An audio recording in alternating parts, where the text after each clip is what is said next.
अमेरिकी एस्ट्रोनॉट्स पिछले 10 साल से अमेरिकी धरती से नहीं उड़े, अंतरिक्ष में नहीं गए हैं। अब ये सब बदलने वाला है। मैं मानता हूं कि अमेरिका एक्सप्लोरर्स का देश है। ये एक ऐसी बात है जो हमारे साइकी में शामिल हो चुकी है। ये एक प्रयोग है जिसका मकसद ये देखना है कि क्या स्पेसएक्स जैसी एक इनोवेटिव प्राइवेट कंपनी नासा के एस्ट्रोनॉट्स को अंतरिक्ष में ले जाकर अंतरिक्ष की खोज को एक नई दिशा दे सकती है। ये बड़े सम्मान की बात है कि हम न सिर्फ नासा बल्कि स्पेसएक्स को भी स्पेस एक्सप्लोरेशन की इस नई पहल में रिप्रेजेंट कर रहे हैं।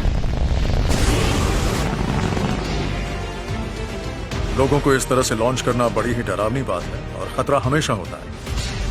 कई बार चीजें नष्ट भी हो जाती हैं। यह आसान काम नहीं है।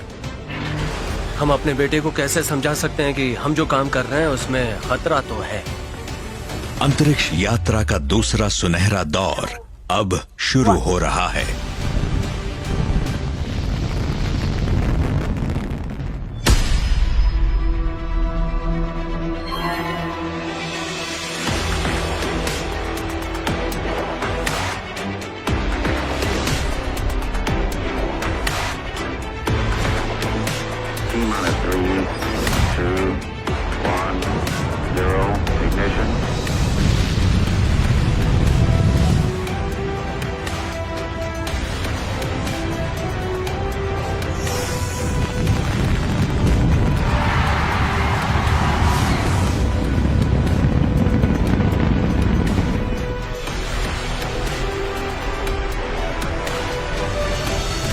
NASA and SpaceX, Journey to the Future.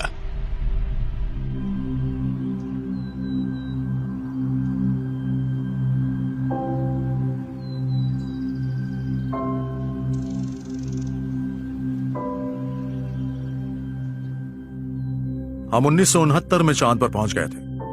Orwell और विल्बर राइट की पहली उड़ान के 66 साल बाद ही उन्होंने 1903 में उड़ान भरी थी और वो पहली कंट्रोल्ड पावर फ्लाइट थी। सिर्फ 66 साल बाद हम चांद पर पहुंचे, जो बहुत बड़ी बात थी।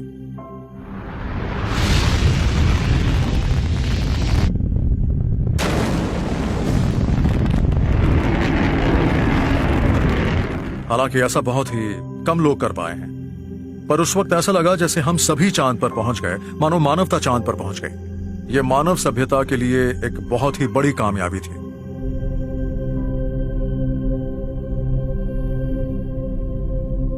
पर यह भी है कि चांद पर उस पहली लैंडिंग को 51 साल हो गए हैं और उसके बाद आज तक कोई चांद पर नहीं पहुंच पाया। अपोलो युग कामयाबी के साथ खत्म हुआ और नासा को अब अपने नए प्रोग्राम से भविष्य में काफी उम्मीदें थीं, यानी स्पेस शटल से।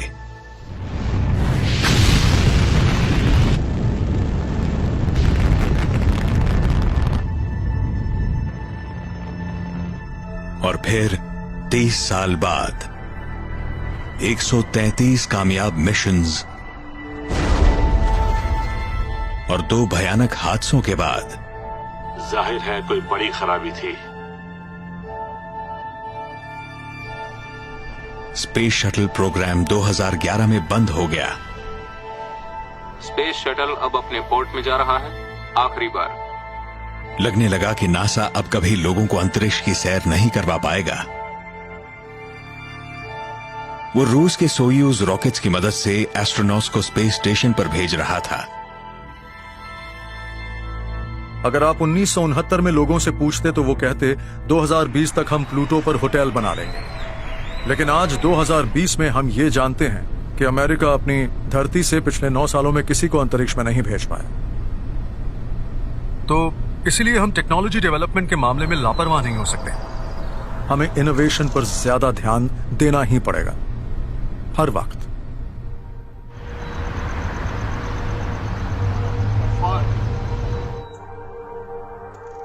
आठ साल बाद नासा के प्रमुख एडमिनिस्ट्रेटर जिम ब्राइडेनस्टाइन भविष्य की अंतरिक्ष यात्रा के बारे में एक जरूरी ऐलान करने के लिए वॉशिंगटन डीसी पहुंचे। कैसे आप? मिलकर खुशी हुई। सब ठीक है ना? बढ़िया। उनसे मिले इलॉन मस्क, एक विजनरी जो कई बार विवादों में भी रहते हैं और ये हैं स्पेसएक्स के फाउंडर और चीफ इंजीनियर। ये घोषणा उस पहल का नतीजा थी जिसके तहत नासा अब प्राइवेट सेक्टर के साथ नई पार्टनरशिप करने जा रहा था, और ये है उसका कमर्शियल क्रू प्रोग्राम। हमें बड़ी खुशी है कि आज आप लोग हॉथरॉन कैलिफोर्निया में स्पेसएक्स में आए। हमारी पहली प्रायोरिटी है अमेरिकन एस्ट्रोनॉट्स को अमेरिका की धरती से अमेरिकन रॉकेट्स में अंतरिक्ष में भेजना, और अब हम इसे हकीकत बनाने के करीब हैं। आजकल लोगों की सोच में कुछ ज्यादा ही नेगेटिविटी नजर आती है। ऐसे में अगर कुछ अच्छा होता है तो ये पूरे देश को ही नहीं, पूरी दुनिया को ही जोड़ेगा, और उस दिशा में अंतरिक्ष की तरफ बढ़ना एक अहम कदम है।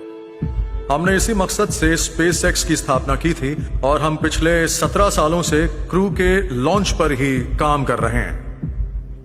Journalist Christian Davenport Washington post के लिए डिफेंस और स्पेस कवर करते हैं। वो 2010 में शुरू हुए कमर्शियल क्रू प्रोग्राम की शुरुआत से ही इन खबरों को सुर्खियों में छाप रहे हैं।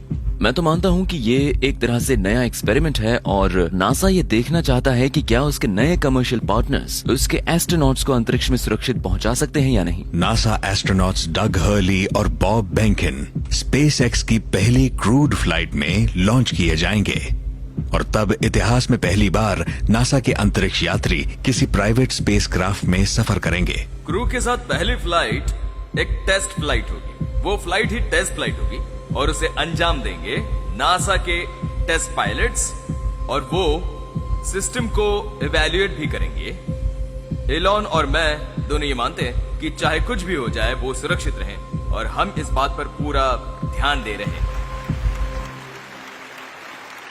इससे पहले कि स्पेसएक्स क्रू को लॉन्च करे, स्पेसएक्स को बिना क्रू के 2 बड़े मील के पत्थर पार करने होंगे। पहला है डेमोन्स्ट्रेशन 1 मिशन, या फिर डेमो 1, जिसमें स्पेसएक्स को अपने दम पर अपने क्रू ड्रैगन कैप्सूल को इंटरनेशनल स्पेस स्टेशन पर भेजकर वापस भी लाना होगा। दूसरा है लॉन्च एस्केप टेस्ट, जिसे इन फ्लाइट अबॉर्ट टेस्ट भी कहा जाता है। रॉकेट के फेल होने की सूरत में ड्रैगन कैप्सूल का इमरजेंसी अबॉर्ट सिस्टम शुरू हो जाता है, और वो कैप्सूल को सुरक्षित रॉकेट से दूर ले जाता है। इसके बाद होगा तीसरा और फाइनल टेस्ट, डेमोन्स्ट्रेशन 2 मिशन, या डेमो 2, जिसमें नासा के एस्ट्रोनॉट्स बॉब और डग को स्पेस स्टेशन की तरफ लॉन्च किया जाएगा। अगर हम आज तक की ह्यूमन स्पेस फ्लाइट का इतिहास देखें तो वो सिर्फ सरकारी थी, सरकार के सिस्टम्स थे, मगर कमर्शियल क्रू प्रोग्राम के जरिए हम ह्यूमन स्पेस फ्लाइट को कमर्शियलाइज करने जा रहे हैं। रॉबर्ट कैबाना एक पूर्व एस्ट्रोनॉट हैं और अब केप कनेवरल फ्लोरिडा में मौजूद केनेडी स्पेस सेंटर के डायरेक्टर हैं। हमारा आइडिया ये है कि व्हीकल हमारे नहीं होंगे, हम किसी की सर्विस लेंगे। हम अपने काम के लिए अंतरिक्ष तक किराए की एक टैक्सी लेंगे। हमारे पास 2 अलग अलग व्हीकल्स हैं, एक स्पेसएक्स है, एक बोइंग है। जब सामने कई प्रोवाइडर्स हो जो आपस में कम्पीट कर रहे हो, तब हमें देश के आम टैक्स पेयर से और पैसों की मांग नहीं करनी पड़ती। अब हम अंतरिक्ष में अपने खर्च पर जा सकते हैं, और आज इंडस्ट्री जिस तरह से वर्कर्स को अंतरिक्ष में भेज रही है, उससे मानव सभ्यता को काफी फायदा पहुंचेगा। जब कमर्शियल क्रू प्रोग्राम की बात शुरू हुई थी, तब सबसे बड़ा सवाल यही था कि क्या ये कामयाब हो पाएगा। ज्यादातर लोगों को डर था कि प्राइवेटाइजेशन की वजह से चूक ज्यादा होगी, जिम्मेदारी कोई नहीं लेगा और सरकार को रेवेन्यू भी कम मिलेगा। हम कह सकते हैं कि हम एक दूसरे सुनहरे दौर में हैं। ये सब देखकर और इसके साथ जुड़कर अच्छा लग रहा है, और शायद इस बात पर बहस हो सकती है कि कमर्शियल क्रू और हम जो स्पेस एक्स के साथ कर रहे हैं, ये उसका ग्राउंड फ्लोर है। कमर्शियल क्रू प्रोग्राम में 2 नए कैप्सूल्स होंगे, बोइंग स्टारलाइनर और स्पेसएक्स क्रू ड्रैगन। दोनों में नई टेक्नोलॉजी, नया इनोवेशन है। दोनों ऑटोनोमस हैं। दोनों इंटरनेशनल स्पेस स्टेशन तक जा सकते हैं, ऑर्बिट में स्पेस स्टेशन से मिल सकते हैं और ऑटोनोमसली उसके साथ डॉक भी कर सकते हैं। ये उस सेल्फ ड्राइविंग कार जैसा है जो खुद को पार भी कर सकती है। ये एक बिल्कुल नई टेक्नोलॉजी है जो हमने पहले कभी नहीं देखी है। 2014 में नासा के कमर्शियल क्रू प्रोग्राम ने स्पेसएक्स को $260 करोड़ का कॉन्ट्रैक्ट दिया। करीब 10 साल तक नए स्पेसक्राफ्ट की डिजाइनिंग और टेस्टिंग के बाद स्पेसएक्स वो पहली प्राइवेट कंपनी बन गई जो नासा के एस्ट्रोनॉट्स को लॉन्च करेगी। मैं काफी एक्साइटेड हूँ कि मुझे एक नए स्पेस क्राफ्ट में पहली बार उड़ान भरने का मौका मिलेगा। मैं स्पेस एक्सट्रीम के साथ काम करके खुश हूँ। ये जगह वाकई कमाल की है। मुझे इससे बेहतर मौका शायद ही कहीं मिल सकता था।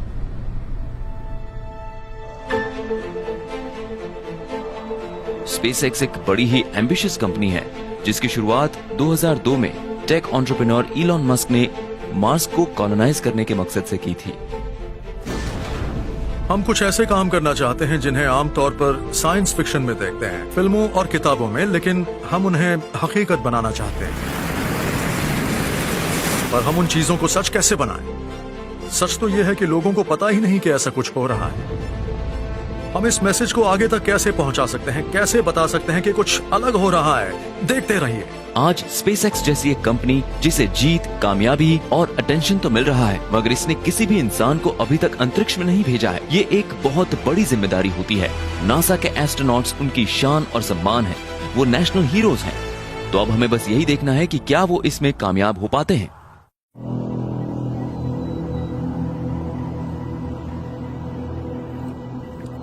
आज के लॉन्च के साथ क्रू ड्रैगन डेमो 1 मिशन की शुरुआत होगी। ये स्पेसएक्स के लिए अभी तक का सबसे चैलेंजिंग माइलस्टोन है। इंटरनेशनल स्पेस स्टेशन तक 5 दिन का अनक्रूड सफर और फिर वहां से वापसी। इससे पहले कि बोइंग और स्पेसएक्स उनके एस्ट्रोनॉट्स को ले जाएं, इन कंपनीज को पहले एक फ्लाइट टेस्ट करना होगा जिसमें स्पेसक्राफ्ट के अंदर क्रू नहीं होता है। इससे ये साबित हो जाएगा कि ये कंपनीज अपने कैप्सूल्स को स्पेस स्टेशन तक भेजकर वहां से सुरक्षित वापस भी आ सकती हैं।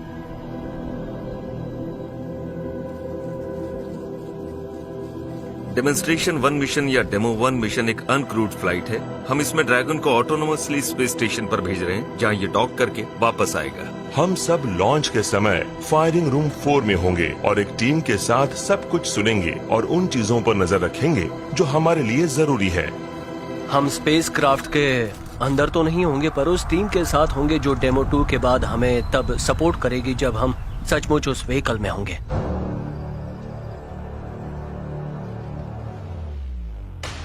ये स्पेसएक्स के नए क्रू ड्रैगन कैप्सूल की पहली फ्लाइट है जो एक दिन अंतरिक्ष यात्रियों को लेकर जाएगा। ये स्पेसएक्स के फैल्कन 9 रॉकेट के ऊपर लगा है। ये 16 फुट लंबा है और इसका डायमीटर 13 फुट है और ये 7 लोगों को ले जा सकता है। इस मिशन के दौरान उन सभी सिस्टम्स की जांच की जाएगी जो अंतरिक्ष के वैक्यूम में पैसेंजर्स को जिंदा रखेंगे। हमने अपने व्हीकल सिस्टम्स की डिजाइनिंग और टेस्टिंग पर कई साल लगाए हैं। अब बस इसके रिजल्ट्स का इंतजार है। हम व्हीकल को उड़ाएंगे, रॉकेट और स्पेसक्राफ्ट के इंटरफेसेस को टेस्ट करेंगे और ध्यान रखेंगे वो उसी तरह से काम करे जैसी उनसे उम्मीद की गई है। ड्रैगन और फाल्कन पर हमने इतने टेस्ट्स किए हैं कि उनकी कल्पना करना भी बहुत मुश्किल है। सच कहूं तो हमने किसी न किसी तरह से लाखों टेस्ट जरूर किए होंगे। अब सब कुछ इस मिशन की कामयाबी पर ही निर्भर है, क्योंकि अगर ये नाकाम रहा तो स्पेसएक्स को नासा के एस्ट्रोनॉट्स को इंटरनेशनल स्पेस स्टेशन पर लॉन्च करने के पहले फिर से नए सिरे से काम करना होगा। कामयाबी की एक कड़ी है कि देश भर में नासा और स्पेसएक्स के लोग किस तरह से आपस में तालमेल बनाकर काम करते हैं। ड्रैगन कैप्सूल पर नजर रखी जाएगी हॉथॉर्न कैलिफोर्निया में मौजूद स्पेसएक्स के मिशन कंट्रोल से। इंटरनेशनल स्पेस स्टेशन पर ह्यूस्टन से नासा निगरानी करेगा। फैल्कन रॉकेट को लॉन्च करेगा स्पेसएक्स फ्लोरिडा में मौजूद केनेडी स्पेस सेंटर के फायरिंग रूम 4 से। नासा के एडमिनिस्ट्रेटर जिम ब्राइडनस्टाइन भारी भीड़ के साथ इस ऐतिहासिक लॉन्च का इंतजार कर रहे हैं। मैं ये देखकर हैरान हूँ कि एक अनक्रूड टेस्ट फ्लाइट में भी लोग इतनी दिलचस्पी ले रहे हैं। मैंने स्पेस शटल्स के बाद ऐसा पहली बार देखा है। आज का दिन कमाल का है। Go for launch. Cape Canaveral Florida के केनेडी स्पेस सेंटर से स्पेसएक्स और नासा कुछ ही सेकंड में स्पेसएक्स के नए क्रू ड्रैगन कैप्सूल की ऐतिहासिक पहली टेस्ट फ्लाइट शुरू करेंगे। 5, 4, 3, 2, 1, 0. Ignition, lift off.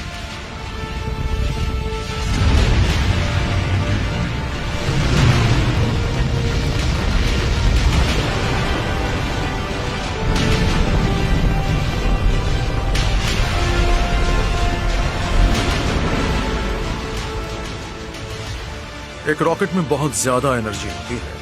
ये सच है कि हम एक स्पेसक्राफ्ट में इतनी एनर्जी डालते हैं जो एक मीटियोर के बराबर होती है। आम लोग उसका अंदाजा भी नहीं लगा सकते हैं।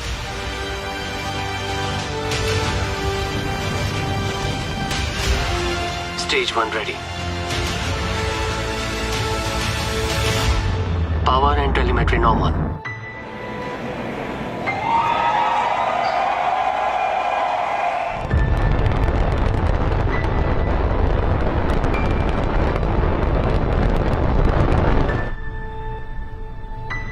डेमो 1 मिशन को इंटरनेशनल स्पेस स्टेशन की तरफ बढ़ता देखना हम सब के लिए बड़ा ही एक्साइटिंग था। सबसे अहम बात थी वो ये थी कि हम सबको थोड़ी हिम्मत मिली कि हम आगे स्पेस स्टेशन तक जा सकते हैं।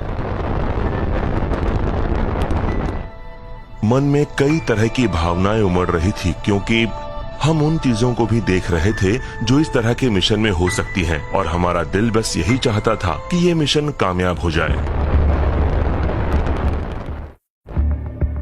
फैल्कन 9 रॉकेट के 2 हिस्से हैं, पहला स्टेज और दूसरा स्टेज। रॉकेट जैसे जैसे ऊपर जाता है वो अपना वजन कम करता है। जब फैल्कन 9 के पहले स्टेज का सारा फ्यूल खत्म हो जाएगा उसकी जरूरत नहीं रहेगी और वो अलग हो जाएगा, जिससे पूरा सिस्टम हल्का हो जाएगा। इसके बाद जब दूसरे स्टेज का भी सारा फ्यूल खत्म हो जाएगा वो भी अलग हो जाएगा और ड्रैगन कैप्सूल ऑर्बिट में चला जाएगा।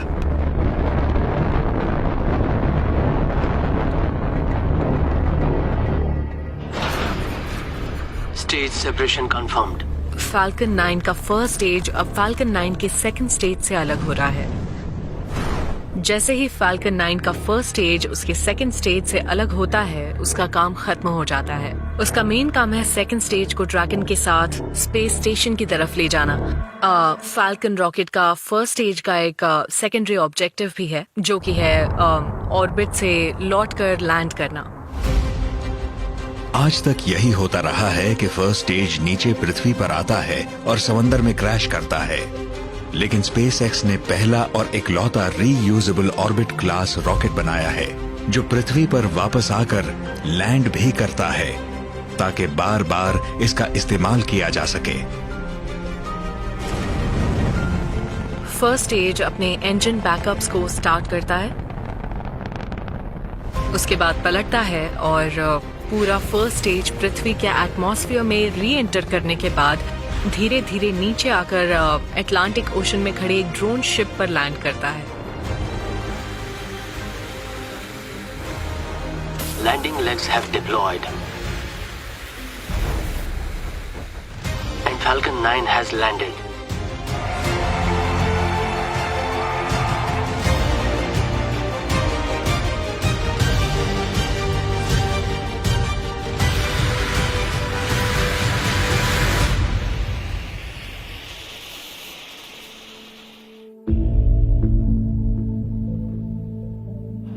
फर्स्ट स्टेज का सेपरेशन पूरा होने के बाद second stage Crew Dragon capsule को ऑर्बिट की तरफ प्रोपेल कर देगा।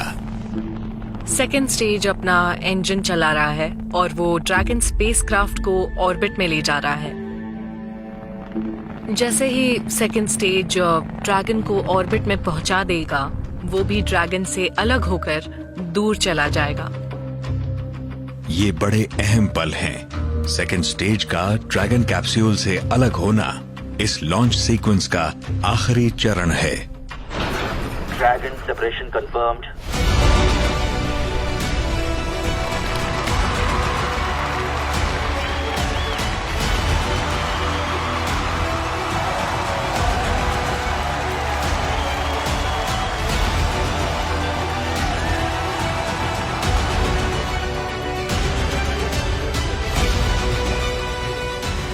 क्रू ड्रैगन अब इंटरनेशनल स्पेस स्टेशन पर डॉक करने जा रहा है।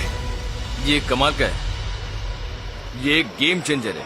अब तो ये तय है, ये नई शुरुआत है। ये एक फुटबॉल गेम का पहला क्वार्टर है जो 5 दिनों तक चलने वाला है। मैं इस बात से ही ओवर एक्साइटेड हूं अभी से ही। 5 दिन और। हालांकि ड्रैगन अब ऑटोनॉमसली उड़ रहा है, मगर उस कैप्सूल के अंदर कोई है, उसे हम एक एंथ्रोपोमॉर्फिक टेस्ट डिवाइस कहते हैं। इस अनक्रूड लॉन्च के पैसेंजर का नाम रिप्ली है। उसके अंदर लगे हैं वायर्स और सेंसर्स जिनसे हमें पता लगेगा कि वो क्या महसूस कर रही थी। इस लॉन्च के दौरान वो कई अलग अलग जी फोर्सेस का अनुभव करेंगी, जिससे हम इस बात का ध्यान रख पाएंगे कि वो भविष्य के क्रूड मिशंस में सुरक्षित हों। हम अभी सिर्फ अंदाजा लगा सकते हैं कि क्या हो सकता है, मगर हम 100% श्योर होना चाहते हैं कि हमने जो प्रेडिक्शंस किए थे वो उस फ्लाइट में सही हों जिसमें वो गई हैं। सबसे जरूरी है ये देखना कि वो जीज उसके शरीर में किस दिशा में जा रहे हैं। हमारी कोशिश है कि सारे जीज सीने से गुजरें, क्योंकि वहाँ सहन शक्ति ज्यादा होती है। नीचे जाते समय बंजी जंपिंग जैसा एहसास होता है। वैसे वो आपके सिर के अंदर भी जा सकती है, लेकिन वो सही नहीं होगा। चेस्ट में जाना ही सही है, जिससे कि आपको लगे कि आप हाई स्पीड कार में बैठे हैं।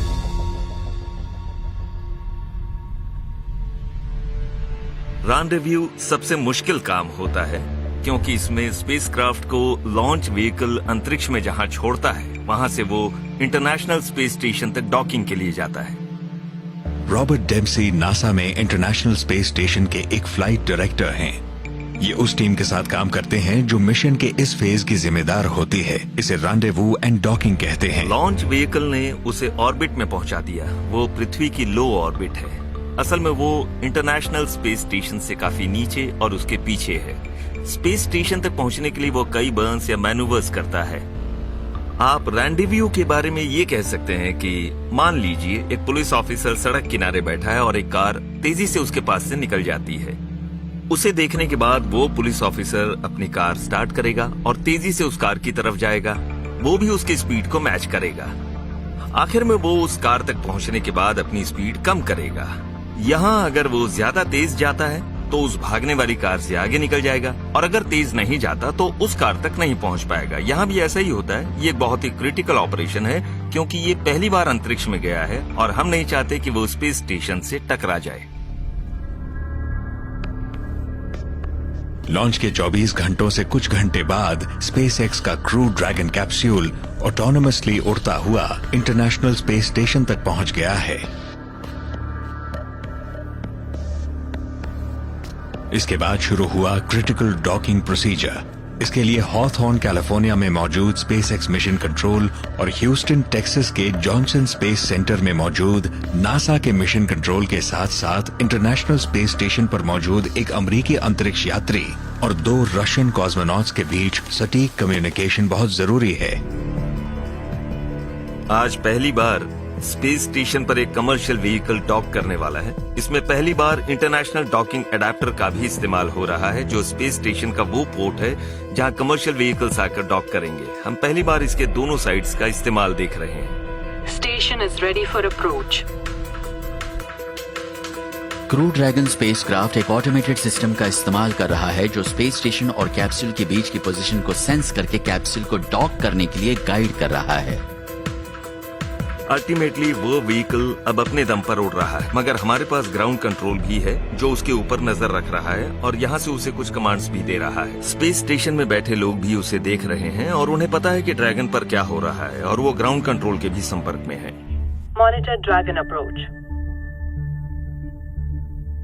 Orientation as expected. Vehicle is in the corridor. Performing review.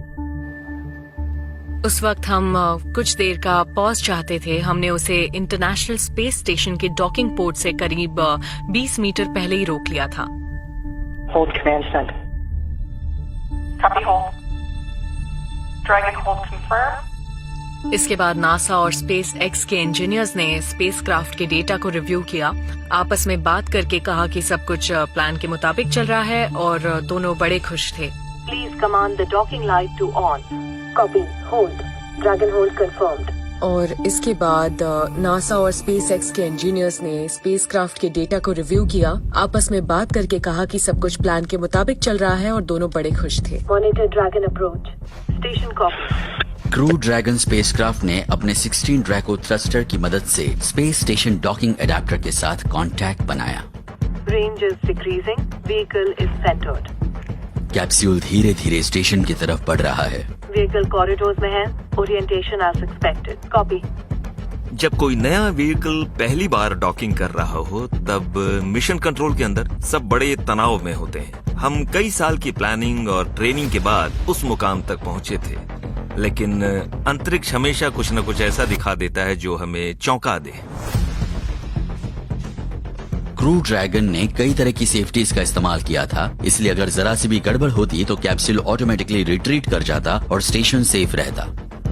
सारे वीडियो और ओवरलेज नॉमिनल लग रहे हैं। सारे स्टेटस फील्ड्स एक्सपेक्टेड स्टेटस ही दिखा रहे हैं। And we copy. अगर कोई व्हीकल स्पेस स्टेशन पर डॉक करने जाता है और कोई गड़बड़ होती है तो वो अंतरिक्ष के वैक्यूम में खो जाता है। लोगों के पास स्पेस सूट्स होते हैं, बैकअप सिस्टम्स होते हैं, लेकिन हालात बहुत मुश्किल हो जाते हैं। Dragon is go for docking.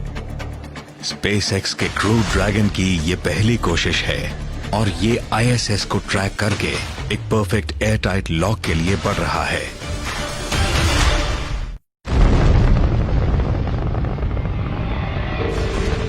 अंतरिक्ष में कामयाबी से लॉन्च होने और फैल्कन 9 रॉकेट से अलग होने के बाद स्पेसएक्स हेडक्वार्टर्स और नासा मिशन कंट्रोल की टीम्स की नजरें अब क्रू ड्रैगन कैप्सूल पर टिकी हुई हैं, क्योंकि अब वो सबसे मुश्किल टेस्ट देने वाला है। वो पहली बार इंटरनेशनल स्पेस स्टेशन पर डॉकिंग करने जा रहा है। सब कुछ उम्मीद के मुताबिक ही हो, इसके लिए उसकी मॉनिटरिंग कर रहे हैं ताकि कहीं कोई गड़बड़ न हो। ड्रैगन अप्रोच कर रहा है और डॉकिंग के लिए जा रहा है। स्टेशन क्रू डॉकिंग के लिए तैयार है। पहली बार किसी कमर्शियल व्हीकल ने स्पेस स्टेशन पर ऑटोनोमसली डॉक किया है। Vehicle mode is approach to docking port.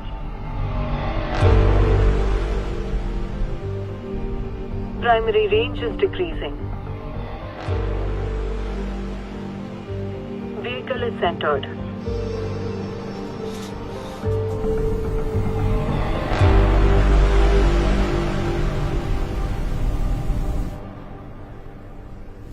Docking complete.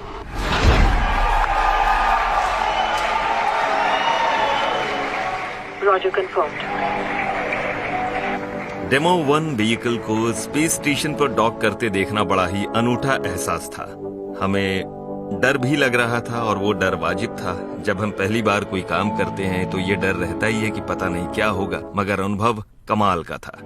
हम हैच खोलने जा रहे हैं। जब ड्रैगन डॉकिंग अडेप्टर पूरी तरह से इंटरनेशनल स्पेस स्टेशन के डॉकिंग अडेप्टर के साथ सील हो गया, तब ISS को ISS फ्लाइट कंट्रोल टीम ने निर्देश दिया कि वो हैच को खोल दें। वो एक मैनुअल हैच था जो ISS साइड में था और दूसरा ड्रैगन के बिल्कुल अलग हिस्से में था। वो हैच भी खुलता है। जब वो दोनों हैच खुले तब स्पेस स्टेशन का क्रू वहां से निकलकर ड्रैगन स्पेसक्राफ्ट के अंदर चला गया। रिप्ली की तरफ से ये छोटा अर्थ, मैं और मेरा क्रू ड्रैगन का स्वागत करते हैं। ये स्पेस फ्लाइट के नए युग की शुरुआत है।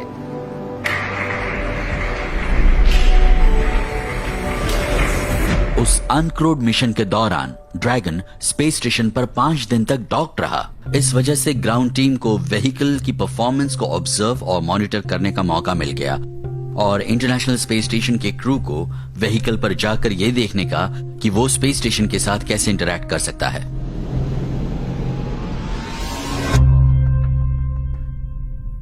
इसी के साथ ड्रैगन की टेस्टिंग पूरी हुई। अब समय है अनडॉक करके पृथ्वी पर लौटने का। उस वक्त इंटरनेशनल स्पेस स्टेशन का क्रू उन स्टेप्स को रिवर्स करता है जो उसने ड्रैगन के आने पर लिए थे। मतलब वो पहले ड्रैगन के हैच को बंद करता है और फिर इंटरनेशनल स्पेस स्टेशन का हैच भी बंद कर देता है। ग्राउंड कंट्रोल टीम ने ड्रैगन को स्पेस स्टेशन से अनडॉक करने का कमांड भेजा।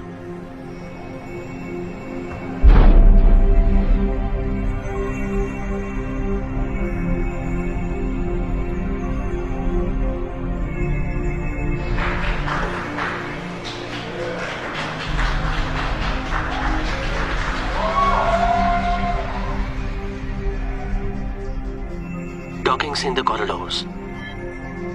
ड्रैगन को स्पेस स्टेशन से अलग होकर पृथ्वी पर लौटने और अटलांटिक ओशन में स्प्लैश डाउन करने में 6 घंटे लगेंगे। मिशन तब तक पूरा नहीं होगा जब तक एस्ट्रोनॉट्स सुरक्षित पृथ्वी पर नहीं पहुंच जाते। तब तक हम राहत की सांस नहीं ले सकते और न ही इस मिशन को कामयाब कह सकते हैं। हम स्प्लैश डाउन देखने गए थे, साथ में ये भी देखना चाहते थे कि रिकवरी टीम को क्या क्या करना पड़ता है। ये सब बड़ा एक्साइटिंग था। रिकवरी टीम तैयार थी और ड्रैगन को पानी के बाहर लाने का इंतजार कर रही थी। 16 ड्रैको थ्रस्टर ही व्हीकल को सही दिशा में ले जाते हैं। वो व्हीकल की स्पीड को इतना कम कर देते हैं कि वो ऑर्बिट से बाहर आकर एटमॉस्फेयर में री एंटर करने लगता है। ऐसे मिशन में री एंट्री सबसे खतरनाक पल होता है। एक बार शुरू होने के बाद री एंट्री को रोका नहीं जा सकता। स्पेसएक्स और नासा क्रूज इंतजार कर रहे हैं और कामयाबी की दुआ मांग रहे हैं।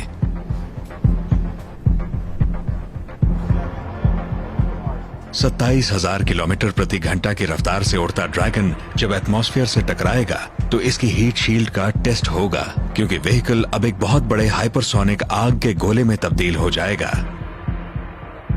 एटमॉस्फेयर व्हीकल की स्पीड को कई सौ किलोमीटर प्रति घंटा कम करने में बहुत अहम भूमिका निभाता है।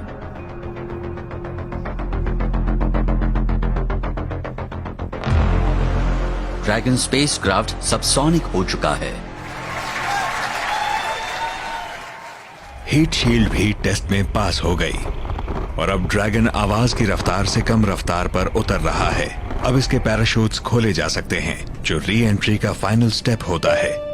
पैराशूट्स दिखते नहीं पर बड़े सख्त होते हैं। अगर आप आज अपोलो प्रोग्राम देखें तो कई लोगों ने सख्त पैराशूट्स की वजह से प्रोग्राम छोड़ दिया था। स्पेसएक्स में भी बहुत से लोग कहते हैं कि पैराशूट्स काफी सख्त थे। जब कैप्सूल सही ऊंचाई पर पहुंच जाता है तब हम ड्रोग पैराशूट्स को डिप्लॉय करते हैं।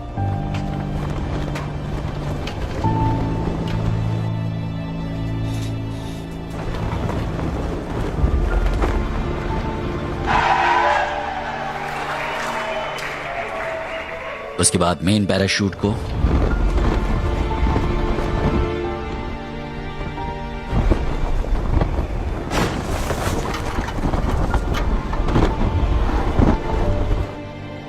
वो स्प्लैश डाउन के पहले व्हीकल की स्पीड बहुत कम कर देते हैं।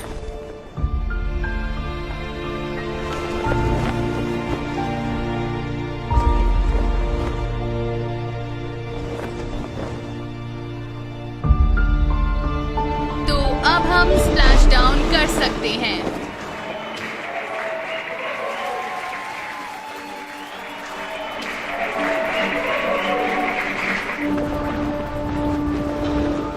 वहाँ एक फास्ट बोट पर सवार कुछ लोगों की एक टीम है जो तैयार रहती है, जो स्पेसक्राफ्ट को रस्सी से बांधकर उसे रिकवरी बोट पर ले आती है। रिकवरी बोट में एक क्रेन है जिसने ड्रैगन को पानी के बाहर निकालकर बोट के डेक पर रख दिया। इस पूरे सिस्टम में सिर्फ स्पेसक्राफ्ट नहीं होता है, उसमें वो लोग भी होते हैं जो कई टीम्स में रहकर ऑपरेट करते हैं। हमने सबसे अहम बात ये सीखी कि हम क्रू को किस तरह से सुरक्षित रख सकते हैं। अंतरिक्ष के इस पूरे सफर के दौरान उन्हें कैसे कंफर्टेबल रख सकते हैं। इससे न सिर्फ मेरा और बॉब का कॉन्फिडेंस बढ़ा है, बल्कि टीम को ये विश्वास हो गया है कि हम क्रूड व्हीकल के साथ भी कर सकते हैं। जब ये काम पूरी कामयाबी के साथ पूरा हो गया तब हम सभी का एक्साइटमेंट बढ़ गया था, क्योंकि अब था हमारे सामने पहला क्रूड मिशन डेमो 2।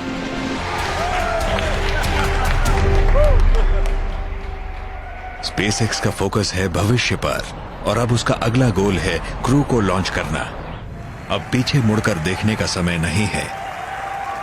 मैंने 2002 में स्पेसएक्स की शुरुआत की इसलिए ताकि हम मार्स तक पहुंच सकें, मगर मुझे एहसास था कि इस बात की संभावना सिर्फ 10% है कि स्पेसएक्स इसमें कामयाब हो सकेगा। एक बात है कि हम हमेशा पृथ्वी पर ही रहें और फिर एक न एक दिन हमारा अंत भी हो जाएगा। दूसरा रास्ता यह है कि हम एक स्पेस बेरिंग सिविलाइजेशन बन जाएं, एक मल्टी प्लैनेट स्पीशीज। और शायद आप भी इस बात से सहमत होंगे कि यही सही तरीका है ना? मैं एक बात तो कहूंगा, एलन मस्क कई मायनों में बड़े अनोखे हैं। वो जिस बात पर यकीन करते हैं उसे बड़ी शिद्दत से पूरा करते हैं। वो जो पाना चाहते हैं उसके लिए पूरी कोशिश भी करते हैं। वो अपना हर सपना पूरा करने की पुरजोर कोशिश करते हैं और कामयाब भी होते हैं। आपको सही लग रहा है? मुझे कोई एतराज नहीं है। इलॉन मस्क का जन्म हुआ था साउथ अफ्रीका में, फिर इमिग्रेट होकर वो कनाडा गए और फिर अमेरिका चले आए। वो पेपैल के को फाउंडर रह चुके हैं और वहीं उन्होंने काफी पैसा भी कमाया। फिर पैसा बनाने के बाद उन्होंने सोचा कि अब वो क्या करें, और उन्होंने सोचा कि मैं मानव जाति के लिए क्या करूं। तो उन्होंने स्पेस ट्रैवल के बारे में सोचा, जो कि उनके सपनों में से एक था। बहुत सी ऐसी बातें हैं जो भविष्य के बारे में लोगों को दुखी और निराश करती हैं, मगर मैं मानता हूं कि स्पेस बेरिंग सिविलाइजेशन बनना एक ऐसी बात है जो आपको भविष्य के बारे में एक्साइटेड करती है। उस वक्त उनकी इन बातों से लोगों को लगा था कि वो चाहते हैं अमेरिका के लोग नासा का बजट बढ़ाने के लिए इंस्पायर्ड हो, यही उनका मकसद था। तब मैंने कहा इस मामले में तो मेरा और आपका एक ही गोल है। ये अभी बन रहा है, लेकिन यहीं पर होगा हमारा मिशन कंट्रोल और लॉन्च कंट्रोल। और ये देखिए, यहाँ ग्विन बैठी है। अगर पता होता तुम आ रहे हो तो सफाई करवा लेती। मैं सितंबर 2002 में स्पेसएक्स में आई थी और तब मेरे अलावा यहाँ 10 लोग और थे। स्पेसएक्स की प्रेसिडेंट और चीफ ऑपरेटिंग ऑफिसर ग्वेन शॉर्टवेल इस टीम की एक अहम मेंबर हैं। इलॉन ने सबसे साफ साफ कह दिया था, हम एक ऐसी टेक्नोलॉजी बनाना चाहते हैं जो लोगों को दूसरे प्लैनेट्स तक पहुंचा सके। ये हमारे ड्रैगन स्पेसक्राफ्ट का इंजीनियरिंग टेस्ट आर्टिकल है। इस एरिया में उसके इंजन कंपोनेंट्स होंगे। एक कहावत है कि अंतरिक्ष में मिलियनेयर बनने का सबसे आसान तरीका है कि शुरुआत एक बिलियनेयर की तरह की जाए। उसके पास पैसे थे। उसने शुरुआत में इस कंपनी में 7 से 10 करोड़ डॉलर तक लगाए थे। ये बहुत बड़ी बात थी क्योंकि हमें एक रास्ता मिल गया था और हम दिखा सकते थे कि गिनती के कुछ लोग एक बड़ी कंपनी बना सकते हैं और ऐसे काम कर सकते हैं जिनके बारे में कोई सोच भी नहीं सकता। आखिरकार उन्होंने फैल्कन 1 बनाया और उसके 3 लॉन्चेस नाकाम रहे, मगर उन्होंने हार नहीं मानी और आगे बढ़ते रहे। इलॉन जानते थे कि उनकी कंपनी स्पेसएक्स को मैदान में टिके रहने के लिए एक आला दर्जे का रॉकेट बनाना होगा, मगर उनके पास सिर्फ 4 रॉकेट्स बनाने और टेस्ट करने के लायक पैसे थे। पहले 3 फैल्कन रॉकेट लॉन्चेस नाकाम हो गए। अब स्पेसएक्स का भविष्य भी अधर में था। हाय, स्पेसएक्स में आपका स्वागत है। इस वक्त हम लॉबी में हैं। अपने शुरुआती दिनों में हम नासा के साथ मीटिंग्स कर रहे थे और वो कहते थे, देखते हैं ये इंटरनेट वाला है, पेपैल वाला है, शायद इसके पास बहुत ज्यादा पैसा है और वो रॉकेट्स बनाकर उन्हें धुआं करना चाहता है। उनकी बात उस वक्त सही थी। हमने कुछ भी साबित नहीं किया था। मैंने कुछ भी साबित नहीं किया था।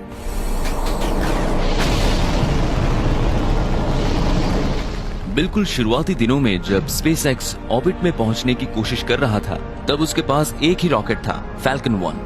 उसे उसने 3 बार लॉन्च किया और तीनों बार नाकामी मिली। अब उसके पास सिर्फ एक मौका था, फैल्कन 1 की चौथी उड़ान।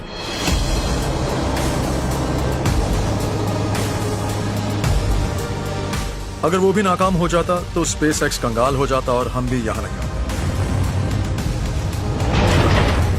Stage separation confirm. किस्मत से फ्लाइट 4 कामयाब रही। फैल्कन 1 रॉकेट कामयाब रहा। 2008 में स्पेसएक्स को पहला नासा कॉन्ट्रैक्ट मिला। इसके बाद स्पेसएक्स ऑफिशियली स्पेस गेम में शामिल हो गया था। नासा ने स्पेसएक्स के साथ कॉन्ट्रैक्ट्स किए और फिर ऑर्बिटल साइंसेस को इंटरनेशनल स्पेस स्टेशन तक कार्गो और सप्लाईज पहुंचाने का काम मिला। नासा ने कंपनी में उस समय पैसे लगाए थे जब वो बहुत मुश्किल दौर में थी। मेरे पीछे वो जगह है जहां लॉन्च के दौरान फैल्कन 9 फिट होगा। अगले कुछ महीनों में यहाँ एक और बड़ा बदलाव आने वाला है। हम यहाँ एक और लॉन्च माउंट बनाने जा रहे हैं। नासा से जुड़ने के बाद शुरुआत में तो हमें अनकन्वेंशनल ही माना जा रहा था और उन्हें हमारी कामयाबी पर शक था। फिर भी उन्होंने हमें मौका दिया, मगर हम उनकी A टीम नहीं थे और ये बात मैं जानता था। नासा के साथ कॉन्ट्रैक्ट्स होने के बाद स्पेसएक्स ने इंटरनेशनल स्पेस स्टेशन तक कई कार्गो रीसप्लाई मिशंस कामयाबी से पूरे किए, मगर कार्गो पहुंचाना स्पेसएक्स का आखिरी मकसद नहीं था। वो तो हमेशा से लोगों को अंतरिक्ष में ले जाना चाहता था।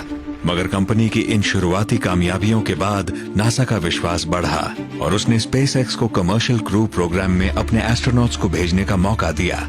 नासा के साथ हमारा बहुत ही लंबा और प्रोडक्टिव वर्किंग रिलेशनशिप रहा है। जिनके बारे में ये कहा जाता था कि ये लोग कुछ नहीं कर सकते, वही लोग आज 18 साल बाद इस मुकाम पर हैं कि नासा को उन पर इतना विश्वास है कि वो उनके एस्ट्रोनॉट्स को एक स्पेसएक्स व्हीकल में लॉन्च कर सकते हैं। ये बहुत ही बड़ी बात है।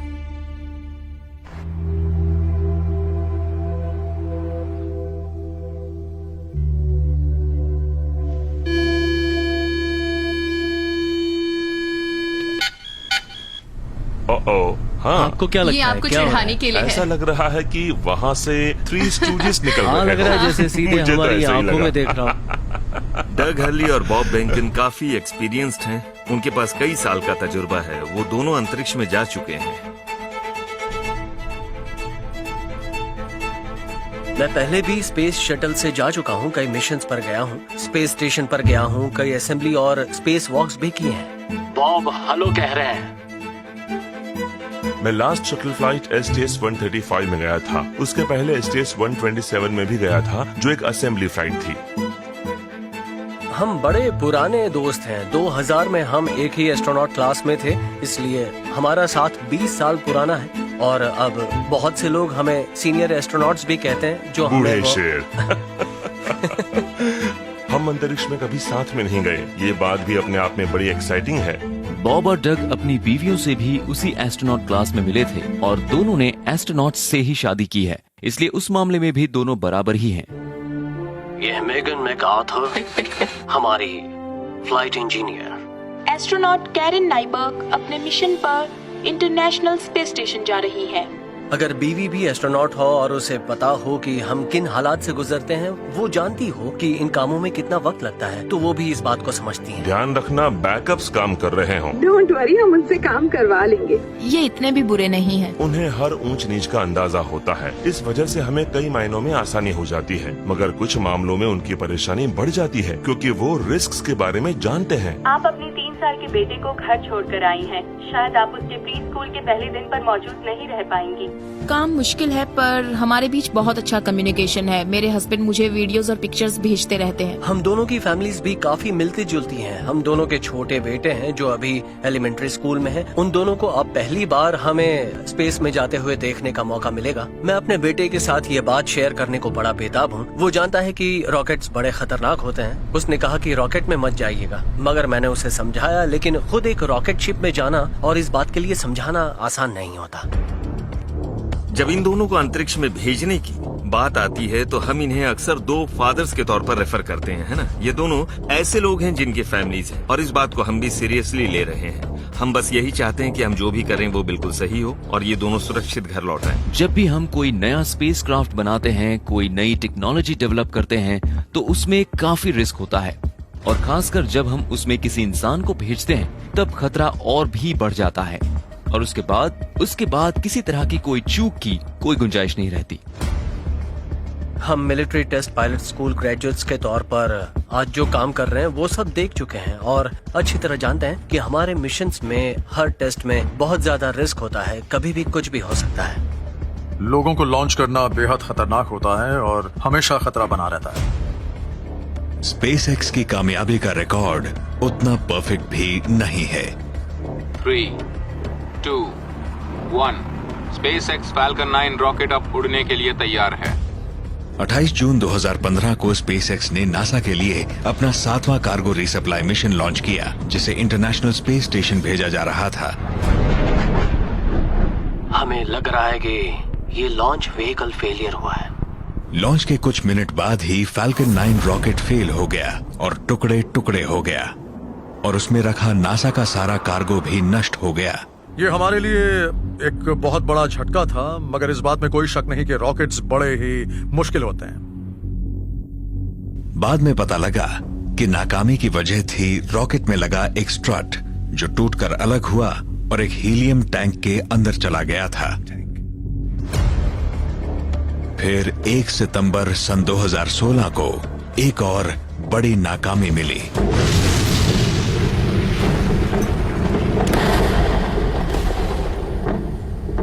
एक स्पेसएक्स फैल्कन 9 रॉकेट को एक कम्युनिकेशन सैटेलाइट को लॉन्च करना था, मगर वो टेस्ट फायर में ही नष्ट हो गया। ये भी टेस्टिंग का हिस्सा है। इस तरह की घटनाएं होती हैं और जब व्हीकल के अंदर कोई हो तब हमें इन चीजों को अवॉइड करना चाहिए कि हम नहीं चाहते कि ऐसा कुछ हो, इसलिए हम टेस्ट करते हैं और स्पेसएक्स हर चीज को उसकी पूरी कैपेबिलिटी पर टेस्ट करता है, इसलिए कई बार नाकामी भी मिलती है। इनमें से किसी भी मिशन में कोई इंसान नहीं जा रहा था, इसीलिए स्पेसएक्स की अगली नाकामी उसके लिए बड़ी मुसीबत खड़ी कर सकती थी। हमने उस टेस्ट स्टैंड में कुछ गड़बड़ देखी जहां हमारा क्रू ड्रैगन व्हीकल था और अनक्रूड टेस्ट फ्लाइट में विस्फोट हुआ था।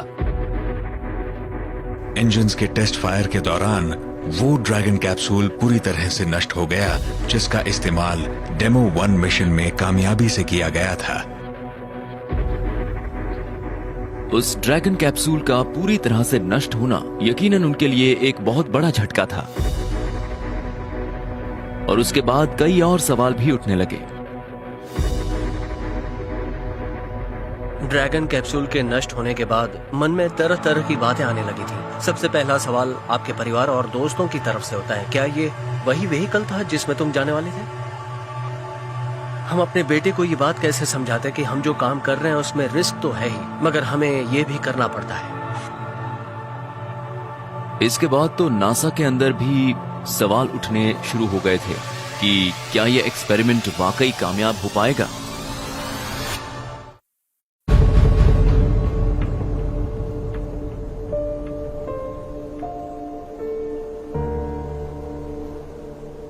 हमने उस टेस्ट स्टैंड में कुछ गड़बड़ देखी जहां हमारा क्रू ड्रैगन व्हीकल था और अनक्रूड टेस्ट फ्लाइट में विस्फोट हुआ था। फ्लोरिडा स्पेस कोस्ट के बीचेस पर काफी लोग थे और अचानक ही उन्होंने आसमान में धुएं का एक ऑरेंज गुबार देखा। ये एक बड़ी ही मुश्किल चुनौती होती है क्योंकि एक छोटे से बच्चे को आप कैसे समझा पाएंगे कि ये जो कुछ भी हुआ है उसकी वजह क्या है। अच्छा है कि वो अभी इंटरनेट पर नहीं है, इसीलिए वो उन वीडियोस को बार बार नहीं देख रहा। मगर हम उसे फ्लोरिडा ले गए और उसे रॉकेट लॉन्च भी दिखाया। फ्लोरिडा में जब उसने एक नया शिप लॉन्च देखा तब उसने कहा कि अब आप भी स्पेस में जा सकते हो। मुझे भी ये तरीका सही लग रहा है क्योंकि इस तरह से हम न सिर्फ अपनी फैमिली के लिए बल्कि अपनी टीम के लिए भी रीइंफोर्सिंग कर सकते हैं। हमें लगा कि हमें अपनी टीम को भी बैकअप के लिए तैयार रखना चाहिए, खासकर फ्लोरिडा की टीम को, क्योंकि उन्होंने इस मामले को बहुत सीरियसली लिया था। उन्होंने महसूस किया था कि हमारी सेफ्टी के लिए वो रिस्पॉन्सिबल हैं और जब ये हादसा हुआ उसके बाद वो हमसे नजरें भी नहीं मिला पा रहे, जो कि अच्छी बात नहीं है। उस विस्फोट के फौरन बाद नासा और स्पेसएक्स ने इन्वेस्टिगेशन शुरू करवा दी थी और जल्दी ही उन्हें असली वजह का पता भी लग गया। स्पेसएक्स की तहकीकात से ये बात सामने आई थी कि उस विस्फोट की वजह थी हाई प्रेशर पर एक फ्लूइड और व्हीकल के अंदर लगे एक टाइटेनियम कंपोनेंट के बीच अचानक हुआ एक रिएक्शन। वहाँ जो गड़बड़ी हुई थी वहीं हमारा कैप्सूल एक स्टैंड पर बंधा खड़ा था और वहाँ हमारे कई हाई स्पीड कैमरास और ढेर सारे सेंसर्स भी थे और वो एक बहुत ही मामूली सा रिस्क था जिसे हम उनके बिना देख भी नहीं पाते।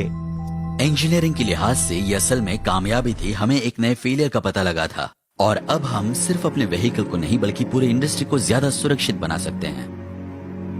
मुझे स्पेसएक्स टीम पर नाज है। सच कहूं तो मैंने अभी अभी एक ड्रैगन इंजीनियरिंग रिव्यू देखा है और हमने हर तरह के रिस्क्स की एक डिटेल्ड लिस्ट बनाई है और इस लिहाज से ड्रैगन इंजीनियरिंग टीम ने बहुत उम्दा काम किया है।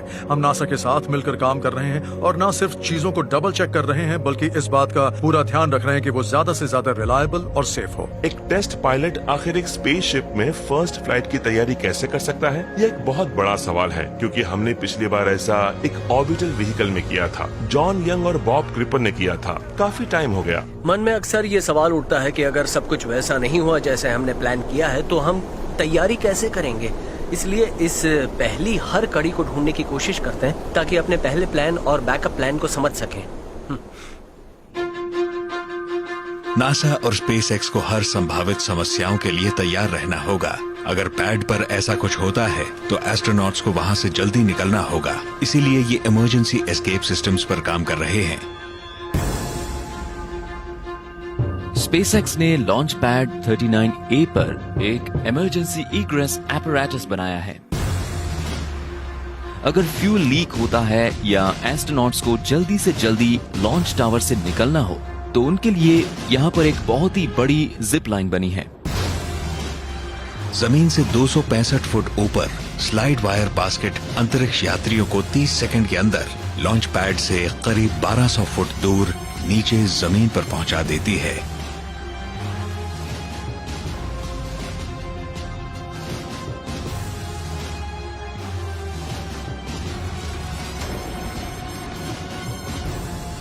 यहाँ आर्मर्ड व्हीकल्स भी तैयार होते हैं जिसमें बैठकर वो यहाँ से सुरक्षित निकल सकते हैं। सिर्फ लॉन्च पैड पर ही एस्ट्रोनॉट्स को खतरा नहीं होता है। अगर समंदर उफन रहा हो और तूफान आया हो और कैप्सूल को समंदर में स्प्लैश डाउन करना हो तो ऐसे में बेहद मुश्किल रेस्क्यू करना पड़ता है। वाटर इग्रेस टेस्ट में हम नए क्रू मेंबर्स को एक इमरजेंसी सिचुएशन में पानी में तैरते कैप्सूल से निकालने की प्रैक्टिस करते हैं। जिस किसी ने भी डीप सी फिशिंग ट्रिप की होगी उसे पता होगा कि पानी में लैंडिंग के बाद लोग बहुत जल्दी सी सिक हो जाते हैं, भले ही वो स्पेस में नहीं गए हो। इसलिए पानी में लैंड करना फिजियोलॉजिकली भी एक बड़ा चैलेंज होता है। इसलिए हम देखेंगे किस तरह रिएक्ट करते हैं। जब एस्ट्रोनॉट्स अंतरिक्ष से वापस आते हैं वो पानी में लैंड करते हैं। हम उन्हें पानी के बाहर रिकवरी शिप पर लाते हैं और उसके बाद सबसे पहले ये देखते हैं कि वो हेल्दी हों और फिर तय करते हैं कि उन्हें वहाँ से कैसे लाना है। हम कोशिश करते हैं कि वो धीरे धीरे करें ताकि उनके बीमार होने का खतरा न रहे। उनकी वापसी के बाद हम उन्हें कंफर्टेबल रखने के लिए बहुत कुछ करते हैं। एक एस्ट्रोनॉट के तौर पर हम ये सब करते हैं, एक टेस्ट पायलट के तौर पर हम ये सब करते हैं। और जब हमें पहली बार किसी व्हीकल को किसी के साथ उड़ाने का मौका मिलता है तो हम उस मौके को नहीं छोड़ते। जब हम टेस्ट पायलट स्कूल में जाते हैं तब हमें इस तरह की बातों का अंदाजा भी नहीं होता। ऐसा मौका हमें एक पीढ़ी में एक ही बार मिल पाता है।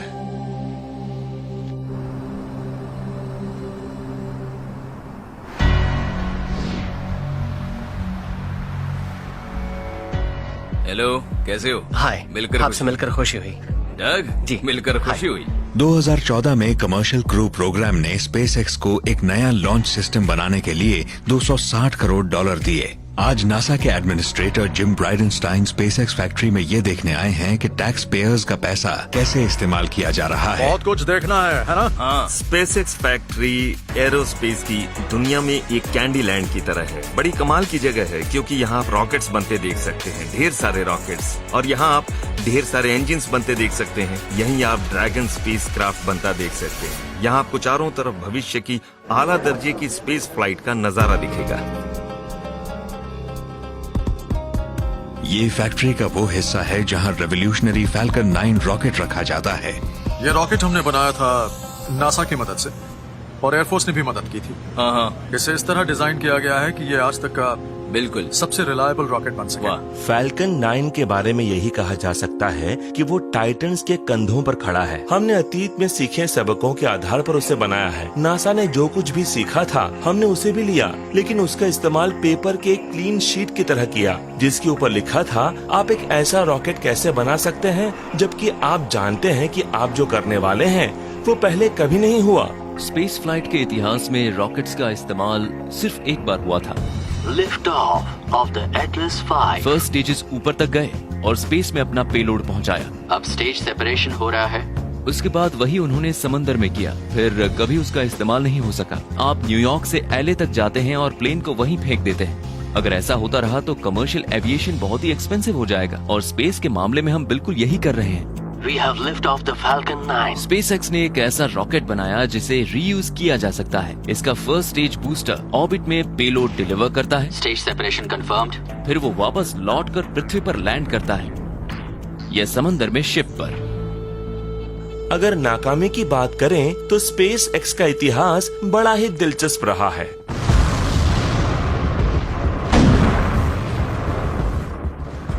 स्पेसएक्स को पता है कि नाकामी कामयाबी के रास्ते में एक बहुत बड़ी बाधा है और अब ये क्योंकि पहली बार एस्ट्रोनॉट्स को अंतरिक्ष में भेजने की तैयारी कर रहे हैं तो खतरा और भी बढ़ गया है। काम थोड़ा ज्यादा मुश्किल है क्योंकि इसे वापस भी आना है। ये स्टेज काफी जबरदस्त है मगर ये उसे भी पार कर लेगा आसानी से। ओके, स्पेस फ्लाइट और स्पेसएक्स के सपनों को पूरा करने की दिशा में फैल्कन 9 एक बहुत बड़ा कदम है क्योंकि वो मल्टी प्लैनेटरी लाइफ को साकार कर सकता है और खर्च भी काफी कम कर सकता है। सबसे बड़ी कामयाबी तो है फैल्कन का वापस लौट आना, उसका पृथ्वी पर लैंड करना। इस बात में शक नहीं कि ये काम बहुत मुश्किल है।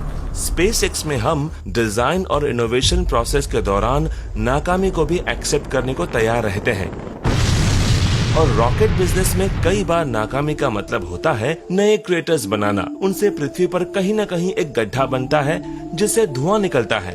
जब भी एक बहुत बड़े आइडिया में जरा सी चूक हो जाती है रॉकेट पृथ्वी से आ टकराता है। टेस्ट फेज में हम शिप के काफी करीब जाएंगे, लेकिन हम साइड से जाएंगे क्योंकि प्रोपेलेंट खत्म हो सकता है।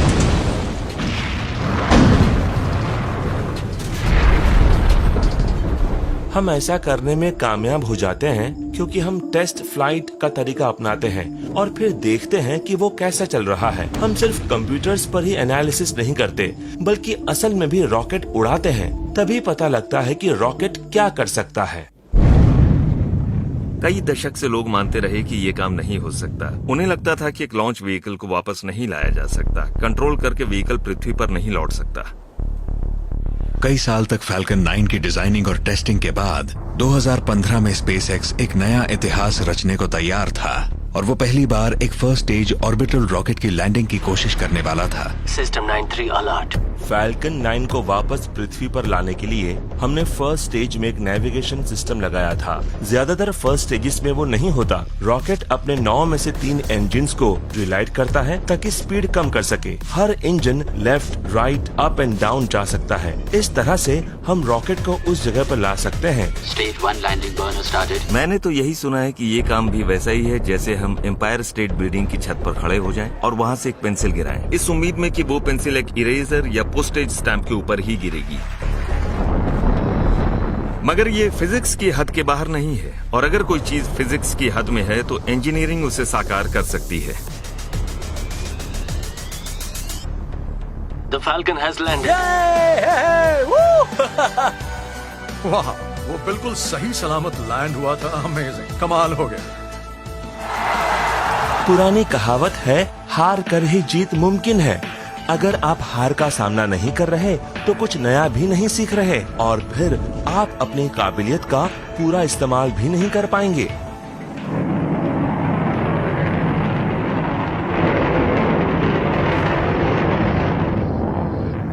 बहुत से लोगों को ये यकीन नहीं था कि रॉकेट लैंडिंग्स भी हो सकती हैं। उन्हें लगा कि हम वीडियो को रिवर्स में चला रहे हैं। कुछ लोग तो इस बात को लेकर ही कंफ्यूज हो गए कि मुश्किल और नामुमकिन में क्या फर्क है। माना कि कई काम मुश्किल होते हैं, लेकिन अगर हम फिजिक्स के नियम ना तोड़ें तो वो नामुमकिन नहीं होते हैं। अभी जो फाल्कन 9 है वो 10 बार उड़ान भर सकता है। हर बार हम थोड़ी मरम्मत करते हैं, जिसे हम व्हीकल मेंटेनेंस कहते हैं।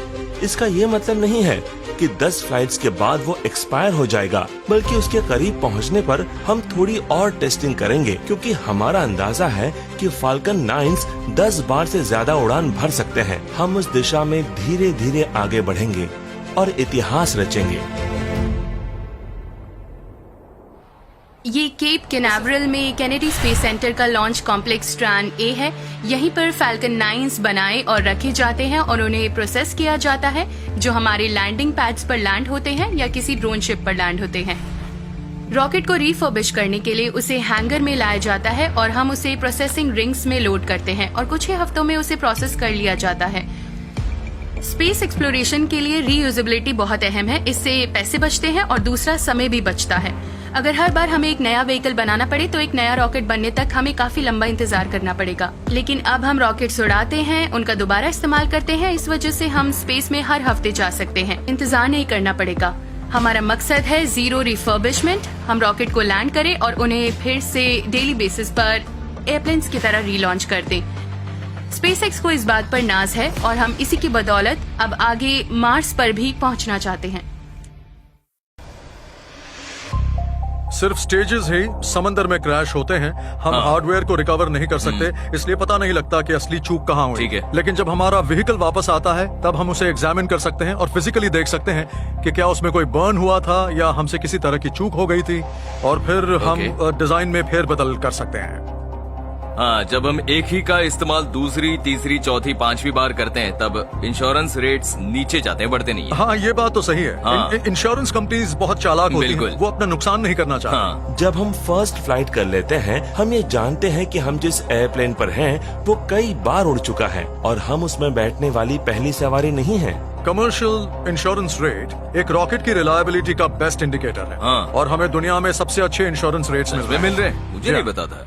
सबसे बड़ी बात यह है कि ये एक फुल्ली रीयूजेबल ऑर्बिटल सिस्टम है। ये इसकी सबसे बड़ी खूबी है, जैसे कि कोई कार या कोई एयरक्राफ्ट जिसे आप फिर से इस्तेमाल कर सकें। इसकी अहमियत तो अभी भी बहुत सारे लोग समझ नहीं पाते। ये एक fully flight fully functional suit है। मैंने ऐसा सूट आज से करीब 4 साल पहले पहना था, ये देखने के लिए कि सूट काम करता है या नहीं, लेकिन वो बेकार था। इस सूट पर पिछले 5 साल से काम चल रहा है। हमें इस दौरान बॉब और डग के साथ काम करने का मौका मिला। इस तरह के सूट्स बनाना आसान नहीं होता। अच्छा। बहुत मुश्किल काम है। ओके। इसमें तो कोई शक नहीं है। एक स्पेस सूट बनाना काफी मुश्किल है। एस्ट्रोनॉट्स भी एक ग्रुप के रूप में शुरुआत से ही हमारे डिजाइन प्रोसेस, टेस्ट और ट्रेनिंग प्रोसेस का हिस्सा रहे हैं। तो अहम बात यह है कि जब तक स्पेसक्राफ्ट प्रेशराइज रहेगा ये भी इन्फ्लेट नहीं होगा, है ना? जी हाँ। ये डिप्रेशराइज्ड होगा। जैसे ही प्रेशराइजेशन कम होगा ये इन्फ्लेट हो जाएगा। हाँ जी। मगर डिफ्लेट होने के बाद ही अजीब लगता है। बहुत ही ज्यादा अजीब लगता है। एक एस्ट्रोनॉट के तौर पर हम जो स्पेस सूट पहनते हैं उनका डिजाइन बड़ा ही स्पेसिफिक होता है और वो उसी पर काम करते हैं, लेकिन ड्रैगन स्पेस सूट हमें डिप्रेशराइजेशन से बचाता है और इसकी एक खूबी ये भी है कि आग के साथ धुआं निकलता है, हमें सांस लेने में जरूरत महसूस होती है तो ये काम आता है। ये स्पेस सूट स्पेस वॉक्स के लिए नहीं है, हम इसे पहनकर कई काम नहीं कर सकते, लेकिन ये हमें तब सुरक्षित रखेगा जब कैप्सूल के एटमॉस्फेयर में अचानक कोई बदलाव आता है, तब ये कैप्सूल बन जाता है और इसे पहनकर हम हाइबरनेट कर सकते हैं मिशन में। सरवाइव करने और अपना काम पूरा करने का मौका मिलेगा। अगर व्हीकल में लीक जैसी कोई घटना होती है या कुछ ऐसा होता है जो एयरप्लेन में होता है, तब उस तरह की किसी अनचाही घटना के समय जैसे कि ड्रैगन में लीक हो जाए, तब हमारे पास एक और ऑप्शन होता है और हम उस लीक को बंद कर सकते हैं। अगर लीकेज बहुत ज्यादा है तो मतलब वो किसी मिट्टी से टकरा है जो बहुत बुरा हो सकता है। पर अगर लीकेज ज्यादा नहीं है, बहुत मामूली है, तो उसे बंद कर सकते हैं। अच्छा। प्रेशराइज्ड होने के बाद हम ज्यादा कुछ नहीं कर सकते क्योंकि ये बहुत रिजिड है। बहुत रिजिड है और हिलना मुश्किल होगा। हाँ ठीक है। प्रेशराइज्ड सूट में भी आप मूव तो कर सकते हैं, बस आपको थोड़ा जोर लगाना पड़ता है। थकान होगी। हाँ, थक जी हाँ। प्रेशर सूट्स थोड़े भारी होते हैं, मगर ये प्रेशर सूट्स ज्यादा कंफर्टेबल और काफी हल्के होते हैं। इन्हें उन ACA सूट्स के मुकाबले पहनना आसान होता है जो हम शटल में पहनते थे। उन सूट्स में काफी परेशानी होती थी। और ये एक सिंगल पीस सूट है, इसमें सब कुछ अटैच्ड है, ग्लव्स, हेलमेट्स, बूट्स। हमने इसे बिल्कुल सिंपल रखने की कोशिश की है। ओके। इसमें कई नई चीजें हैं, जैसे लोगों का ध्यान सबसे पहले हेलमेट पर जाएगा। ये हेलमेट 3D प्रिंटेड है जो कि काफी फ्लेक्सिबल है और इस वजह से इस हेलमेट के अंदर कई अलग फीचर्स बना पाए हैं हम। कई दूसरी चीजें भी डाली हैं। हमने इस सूट के लिए अलग अलग मटेरियल्स भी इस्तेमाल किए हैं। इसके आउटर मटेरियल्स फ्लेम रेजिस्टेंस हैं, यानी ये प्राइमरीली BTFE या टेफ्लॉन फैब्रिक है, और ग्रे वाले नॉमेक्स मटेरियल हैं। जहाँ तक स्पेस सूट की डिजाइनिंग की बात है तो हमें मेडिकल साइड से भी कई बातों का ध्यान रखना पड़ता है। देखना पड़ता है कि सूट के अंदर के CO2 लेवल्स कितने हैं, सूट के अंदर ऑक्सीजन कैसे पहुंचा सकते हैं और कैसे उसे ठंडा रख सकते हैं। ये एरिया क्रू को ठंडा रखने के लिए लगातार स्टीयर करता है। आप देखें यहाँ पर ट्यूब का एक नेटवर्क है। ये ट्यूब पैरों तक गई है, कलाइयों तक भी है, फिर गर्दन तक भी। इससे काफी ठंडक मिलती है।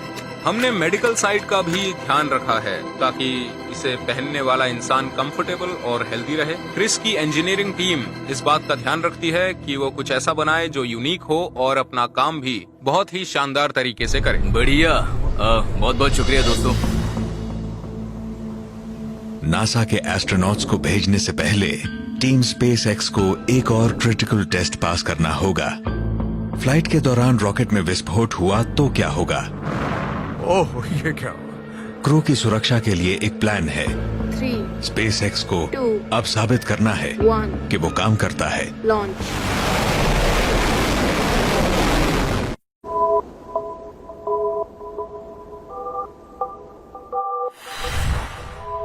क्रू ड्रैगन कैप्सूल वो स्पेसक्राफ्ट है जिसमें क्रू होगा। ये उस कार्गो ड्रैगन कैप्सूल की जगह ले रहा है जिससे पहले SpaceX इंटरनेशनल स्पेस स्टेशन पर रीसप्लाई मिशंस किया करता था। ड्रैगन स्पेसक्राफ्ट का इस्तेमाल अब एस्ट्रोनॉट्स को स्पेस स्टेशन तक ले जाने और लाने में किया जाएगा। ये 21st सेंचुरी का स्पेसशिप है। पहली बार क्रू ड्रैगन के अंदर जाकर मुझे कैसा लगा? मैं दंग रह गया। ये वाकई एक मॉडर्न स्पेस व्हीकल है। अंदर से बड़ा ही स्लीक है, बेहद कंफर्टेबल। इसकी सीट्स भी कार रेसिंग सीट्स हैं, इसलिए काफी सुरक्षित हैं।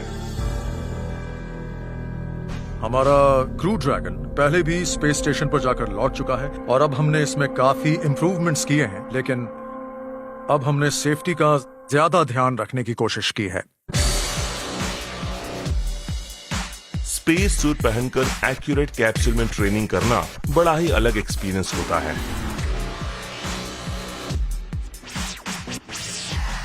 बॉब और डग ने ये सूट पहने सिमुलेशन के वक्त, क्योंकि हम चाहते थे उनकी ट्रेनिंग काफी हद तक फ्लाइट जैसी हो। स्पेसएक्स ड्रैगन हम प्रेशराइज करने को तैयार हैं।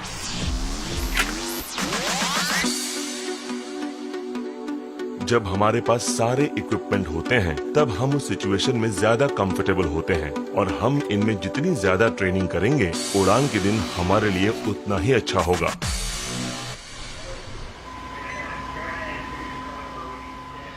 एक स्पेसक्राफ्ट में मॉडर्न कंपोनेंट्स देखकर बड़ी हैरानी हो रही है। हमें शटल की आदत है जिसमें 2000 स्विचेस, सर्किट ब्रेकर्स, सीट्स वगैरह होती थी। इस काम के लिए ये बहुत कंफर्टेबल व्हीकल नहीं है। जिन लोगों ने हमारी तरह 60s से अभी तक उन स्विचेस को देखा है, उन्हें अब ये मॉडर्न इंटरफेस देखकर बड़ी हैरानी होती है। स्पेसएक्स ड्रैगन, इसमें 2 अच्छे LEDs हैं। Copy all dragon. हमने एक सबसे बड़ा इनोवेशन ये किया है कि हमने इसके अंदर 2 बेहतरीन टच स्क्रीन्स लगाए हैं, जिनके ऊपर आप देख सकते हैं कि व्हीकल के अंदर क्या चल रहा है। आपको व्हीकल के बारे में हर जरूरी डेटा मिलेगा और इन टच स्क्रीन्स की मदद से व्हीकल को कंट्रोल भी कर सकते हैं। ये ग्लव्स टच स्क्रीन पर काम करते हैं क्योंकि कई काम आपको ग्लव्स पहनकर ही करने पड़ेंगे। एस्ट्रोनॉट, अपडेट हो गया है। ड्रैगन कैप्सूल तकरीबन पूरी तरह से ऑटोमेटेड है, इसलिए सब कुछ ठीक रहा तो ये पूरी फ्लाइट हमारे दखल के बिना भी उड़ सकती है। मेरे ख्याल से ये इन व्हीकल्स का फ्यूचर है। आज हम इस तरह की कार्स और एरोप्लेन्स तो देख ही रहे हैं, ये भी अगला लॉजिकल स्टेप होगा। आपको अपने ड्रैगन लॉन्गिट्यूड पर ध्यान रखना होगा, तभी आपको सेपरेशन प्रेप का पता लग पाएगा। बात जब ऑटोमेशन की आती है तब हमें कॉम्प्लेक्सिटी के लेयर और सॉफ्टवेयर का ध्यान रखना पड़ता है, और अगर सब कुछ ठीक हो तब क्रू को कुछ ज्यादा नहीं करना पड़ता, लेकिन अगर दिन खराब हो तो उन्हें समझना पड़ता है कि कब और कैसे उन्हें व्हीकल, उसके बिहेवियर और उसके काम पर रिस्पॉन्ड करना है। Dragon SpaceX comm check. SpaceX Dragon हम साफ साफ सुन रहे हैं। मिशन के एक एक फेज को सिमुलेट किया जाता है। हम launch sims, approach to station, entry, descent और लैंडिंग करवाते हैं, और हर फेज में फेलियर्स हो सकते हैं तो हमें उसके हिसाब से रिस्पॉन्ड करना पड़ता है। ड्रैगन, अब हम सिनेरियो की तरफ बढ़ रहे हैं। अल्टीमेटली हालांकि ये ऑटोनोमसली उड़ सकता है, मगर हम इस बात का ध्यान रखते हैं कि क्रू ये समझे कि कब क्या हो रहा है और वो कभी भी कंट्रोल बनाकर अपनी सुरक्षा इंश्योर कर ले। अगर हमें लगता है कि ऑटोमेशन पर चीजें उस तरह से नहीं हो रही जैसे होनी चाहिए तो हम मैन्युअली इंटरवीन कर सकते हैं। Dragon SpaceX wifi computer. नहीं, कुछ नहीं दिख रहा। एस्ट्रोनॉट, आज एस्ट्रोनॉट्स उस सिनारियो की ट्रेनिंग कर रहे हैं जब फ्लाइट कंप्यूटर्स फेल हो जाएं। क्योंकि ड्रैगन क्रू कैप्सूल पूरी तरह ऑटोमेटेड है, इसीलिए ये हर काम के लिए कंप्यूटर्स पर निर्भर करता है। अगर ये कंप्यूटर खराब हो गए तो अंतरिक्ष यात्रियों के लिए खतरा बढ़ जाता है। हमारे ख्याल से आपका एक फ्लाइट कंप्यूटर प्रोसेस व्हीकल को कंट्रोल नहीं कर रहा, तो हम ट्रेनिंग में ड्रैगन को ब्रेक कर देंगे। ड्रैगन स्पेसएक्स, आप फ्लाइट कंप्यूटर्स को रीबूट करें। हम उन्हें सिखाते हैं कि अगर फ्लाइट कंप्यूटर बंद हो जाए तो उन्हें रिबूट कैसे करना है। प्रोसेस इनिशिएट कर दिया है, तैयार रहिए। हमने ग्राउंड पर भी ये देखा है।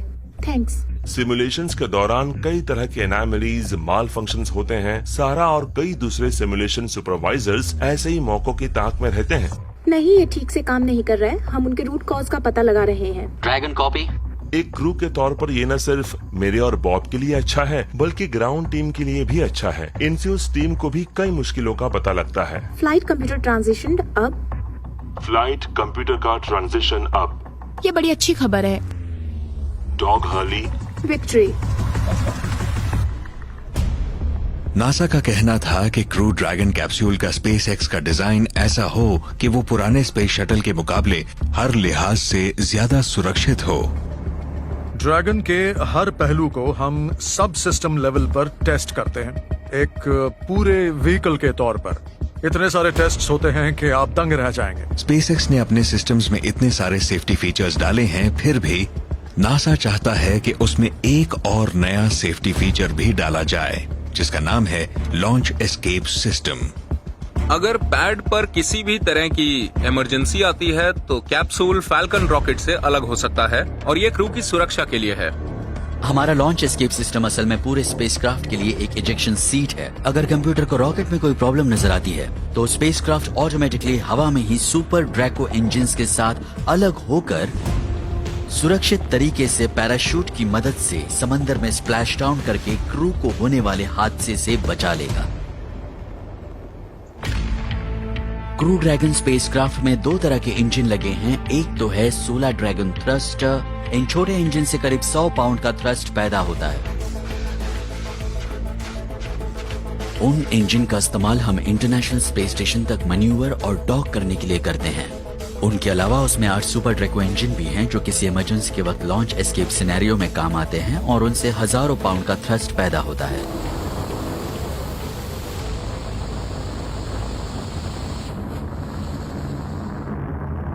क्रू ड्रैगन अपने कुछ कंपोनेंट बनाने के लिए 3D प्रिंटिंग का इस्तेमाल करता है। एक 3D प्रिंटर मेटल पाउडर के लेयर बनाता है और जैसे जैसे एक एक लेयर बनती जाती है ये उन्हें मेल्ट भी करता जाता है और फिर एक एक करके वो मनचाही शेप तैयार हो जाती है। ये तब बहुत कारगर होता है जब इंजन जैसी कोई चीज प्रिंट करते हैं क्योंकि उसमें कई सारे फ्लूइड पैसेज होते हैं। उसे एक दिलचस्प ऑर्गेनिक शेप देना पड़ता है। हम उसे एक एक लेयर के साथ मेल्ट करते जाते हैं, इसलिए हम हॉलो पार्ट बना सकते हैं, इंटरेस्टिंग शेप दे सकते हैं जो दूसरे तरीकों से मुमकिन नहीं है।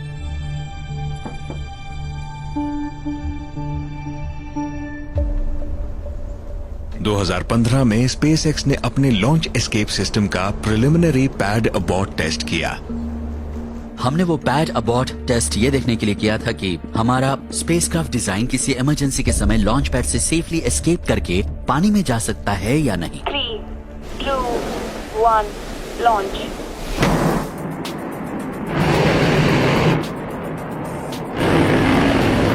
एस्केप के दौरान 4 से 6 Gs की फोर्स पैदा होती है जो कि अलग अलग वेरिएबल्स और सिचुएशन पर डिपेंड करती है। वैसे रोलर कोस्टर में 3 Gs से भी कम लगता है। नीचे आ रहे हैं। Trunk deploy. एक और trunk. Passing through 600 meters. Pad abort test तो आगे आने वाली एक और बड़ी चुनौती इन फ्लाइट अबॉर्ट टेस्ट का ओरिजिनेटर भर था। इन फ्लाइट अबॉर्ट भी ऐसा ही एक टेस्ट है, लेकिन उसमें हालात अलग होते हैं। उसमें लॉन्च पैड पर रॉकेट से सेपरेशन नहीं होता, बल्कि इन फ्लाइट अबॉर्ट टेस्ट में रॉकेट से उस वक्त सेपरेशन होता है जब वो एटमॉस्फेयर में उड़ रहा हो। इन फ्लाइट अबॉर्ट टेस्ट में ये पता लगेगा कि अगर उस वक्त रॉकेट में कोई प्रॉब्लम आती है तो कैप्सूल किसी तरह से रॉकेट से इजेक्ट होकर क्रू को सुरक्षित पानी में लाता है। इन फ्लाइट अबॉर्ट टेस्ट के खतरे बहुत ही ज्यादा थे। ये वो आखिरी अहम माइलस्टोन है जिसे पार करने के बाद स्पेसएक्स को नासा के एस्ट्रोनॉट्स को अंतरिक्ष में ले जाने का मौका मिल सकता है। Ignition, lift off. 4, 3, 2, 1 and lift off. Lift off of the 25th space shuttle mission and it has cleared the tower. मैं जब 5th ग्रेड में पढ़ता था तब एक चीज देखी थी जो मुझे आज भी याद है। हमारी आंखों के सामने स्पेस शटल चैलेंजर टुकड़े टुकड़े हो गया था। उसका पूरा क्रू मारा गया था और उसकी बड़ी वजह यह थी कि उसमें लॉन्च अबॉर्ट सिस्टम नहीं था। उसके बाद वो प्रोग्राम कई साल तक बंद रहा, मगर आज हम उस दौर में हैं जब ऐसे किसी कैटास्ट्रोफिक फेलियर के समय अपने सुरक्षा के लिए हमारे पास लॉन्च अबॉर्ट सिस्टम होगा।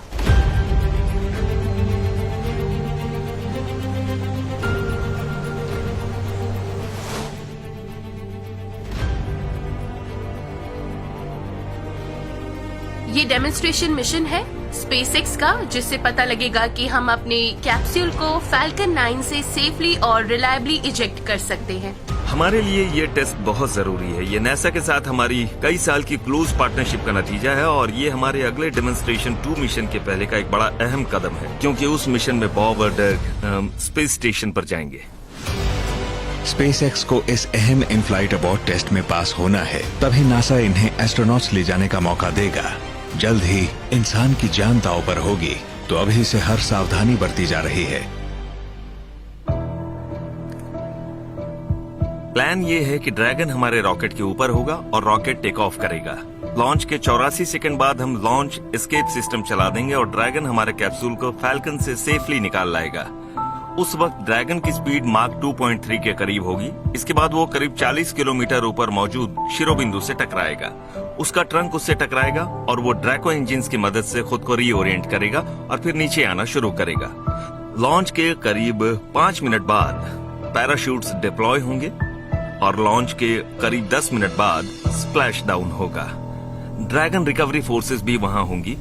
मैं एक और बात कहना चाहता हूँ, ये काफी एक्साइटिंग भी है। फैल्कन पहले भी 3 बार उड़ चुका है और ये कमर्शियल ग्रुप प्रोग्राम के इस टेस्ट के लिए फिर से उड़ने वाला है। हमारे पीछे जो बूस्टर है या जो फैल्कन 9 है वही हमारे इन फ्लाइट अबॉर्ट के लिए उड़ने वाला है और ये इसकी चौथी फ्लाइट होगी। मेरी जानकारी के हिसाब से ये इन फ्लाइट अबॉर्ट टेस्ट पहला full scale launch escape system safety test है। पहले भी कई क्रू प्रोग्राम्स हुए हैं पर वो सब स्केल टेस्टिंग थे। कोई एक रॉकेट लेकर उसे इंटेंशनली नष्ट किया जा रहा है।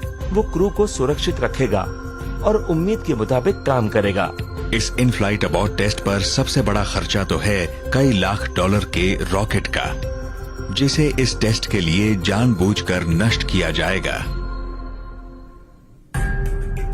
हाय, मैं वॉशिंगटन पोस्ट से क्रिस डेवनपोर्ट। मेरा एक सवाल है जो ये है कि आपके बूस्टर्स का क्या होगा। आपने बताया कि वो गिर सकता है, नष्ट हो सकता है, आग भी लग सकती है। तो क्या ऐसा हो सकता है कि लोगों की नजरों के सामने उसमें विस्फोट हो जाए? क्या लोगों को इस बात के लिए तैयार रहना होगा?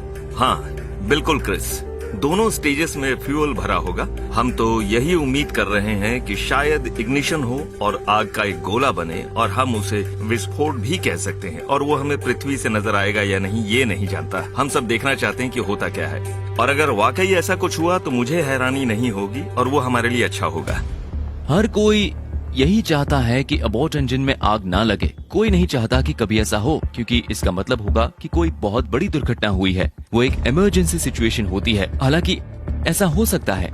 हाल ही में नासा एस्ट्रोनॉट निक हेग एक रशियन सोयूज पर जा रहे थे, तभी रॉकेट में कोई प्रॉब्लम आ गई। सोयूज स्पेसक्राफ्ट का इमरजेंसी अबॉर्ट सिस्टम चल पड़ा और उन्हें सुरक्षित ले आया। हालांकि वो बड़ा ही मुश्किल सफर था और उन्होंने 7 Gs यानी 7 गुना ज्यादा ग्रेविटी महसूस की थी। वो कोई कंफर्टेबल एक्सपीरियंस नहीं था, लेकिन वो जिंदा थे और सुरक्षित लैंड कर गए थे। मतलब उस अबॉर्ट सिस्टम ने उनकी जान बचा ली थी। तो इन फ्लाइट अबॉर्ट टेस्ट डग और बॉब के लिए बहुत ही जरूरी है, क्योंकि इसी से उन्हें भरोसा होगा कि वो जिस स्पेसक्राफ्ट में जाने वाले हैं वो सेफ है। नासा और स्पेसएक्स के आला अधिकारी फायरिंग रूम 4 में आ चुके हैं, जिसे कैनेडी स्पेस सेंटर का लॉन्च कंट्रोल भी कहते हैं। यहाँ से ये आज का अहम इन फ्लाइट अबॉर्ट टेस्ट देखेंगे। अगर ये टेस्ट नाकाम रहा तो क्रू ड्रैगन प्रोग्राम को डिजाइन के लिहाज से बहुत बड़ा झटका लगेगा। मुझे आने में देर तो नहीं हुई? हेलो, कैसे हैं आप? हम पूरी कोशिश कर रहे हैं कि ये मिशन ज्यादा से ज्यादा रिलायबल हो। हमने कोई कसर नहीं छोड़ी है। हम हर चीज की 3 या 4 बार जांच कर रहे हैं ताकि कामयाबी की संभावना 100% हो।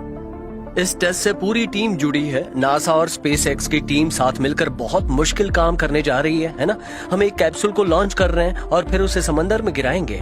डिपार्टमेंट ऑफ डिफेंस का कहना है कि नासा और स्पेसएक्स के बीच कोऑर्डिनेशन होना चाहिए और पूरी टीम ये दिखाना चाहती है कि एक कैप्सूल को सुरक्षित वापस ला सकते हैं। उसमें सवार क्रू भी सही सलामत ला सकते हैं।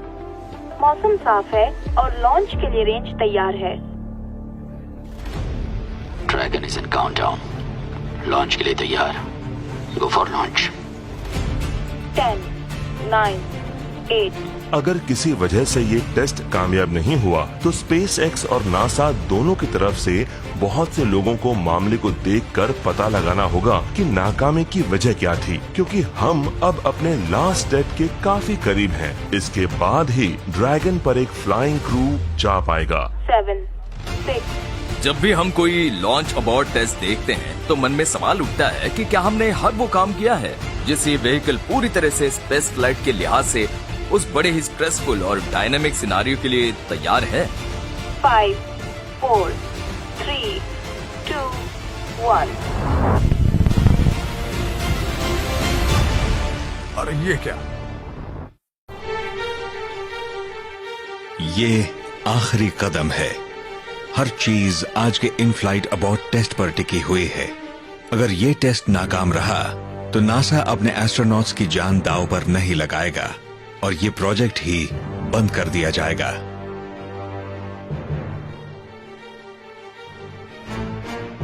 Ten, 9, 8, 7, 6, 5, 4, 3, 2, 1, 0. Ignition lift off. Dragon उड़ान भर चुका है। इस जान बचाने वाली कैप्सूल इजेक्शन सिस्टम को बनाने में कई साल खर्च हुए हैं, मगर ये टेस्ट कुछ ही मिनटों में पूरा हो जाएगा। रॉकेट्स में कंट्रोल्ड एक्सप्लोजन होता है और वो किसी चीज को ऑर्बिट में काफी तेजी से ले जाते हैं। ये किसी चीज को ऑर्बिट में ले जाने का सबसे खतरनाक हिस्सा है, इसलिए इसमें उस चीज के फेलियर को सिमुलेट किया जाता है जिसके फेल होने की उम्मीद सबसे ज्यादा है, रॉकेट की। और देखते हैं कि जिस कैप्सूल के अंदर सबसे कीमती चीज है वो उस वक्त बच पाती है या नहीं, ये जरूरी है। स्पेसएक्स ने एक फैल्कन 9 रॉकेट और क्रू ड्रैगन कैप्सूल लॉन्च किया है। जैसे ही सिस्टम देखेगा कि रॉकेट में कोई खराबी है, अबॉर्ट ऑटोमेटिकली एक्टिवेट हो जाएगा, जैसे कि इंजन फेलियर, एक्सप्लोजन या रॉकेट का अपने रास्ते से भटक जाना। अबॉर्ट को ग्राउंड कंट्रोल मैन्युअली भी ट्रिगर कर सकता है और इस टेस्ट में वही किया जाएगा। व्हीकल अभी सुपरसोनिक है और मैक्सिमम डायनामिक प्रेशर के बीच है। जैसे ही कंप्यूटर ने देखा कि रॉकेट में खराबी आई है, उसने वो बोल्ट्स तोड़ दिए जिनसे कैप्सूल रॉकेट से जुड़ा हुआ था। Triggering launch escape initiated. इसके बाद क्रू ड्रैगन के सुपर ड्रैको इंजन्स 10 सेकंड के लिए चले और कैप्सूल को सुरक्षित दूरी पर ले गए। Dragon away. क्या बात है, क्योंकि इस व्हीकल में सुपर ड्रैको एस्केप थ्रस्टर्स लगे हैं, इसलिए इसे ऑर्बिट से भी लॉन्च एस्केप कैपेबिलिटी मिल जाती है जो पहले किसी भी स्पेसक्राफ्ट में नहीं थे।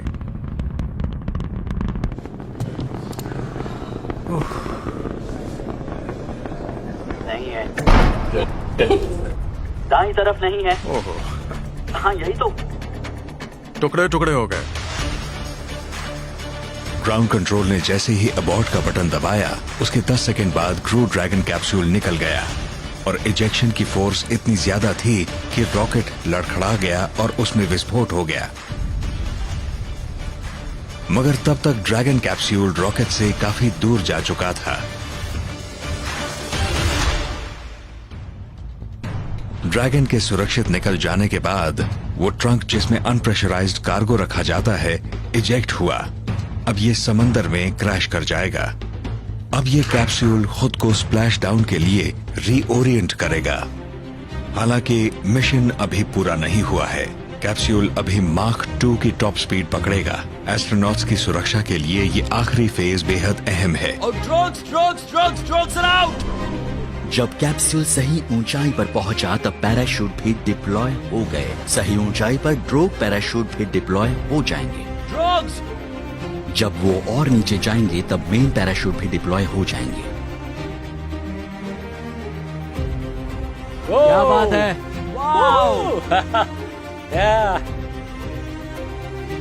पूरी तरह से खुल चुके हैं और करीब 1 मिनट बाद स्प्लैश डाउन होने वाला है। हाँ वो नीचे आ रहा है। अच्छा लग रहा है। बिल्कुल सही है।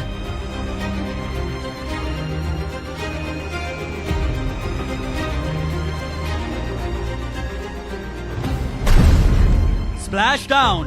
वो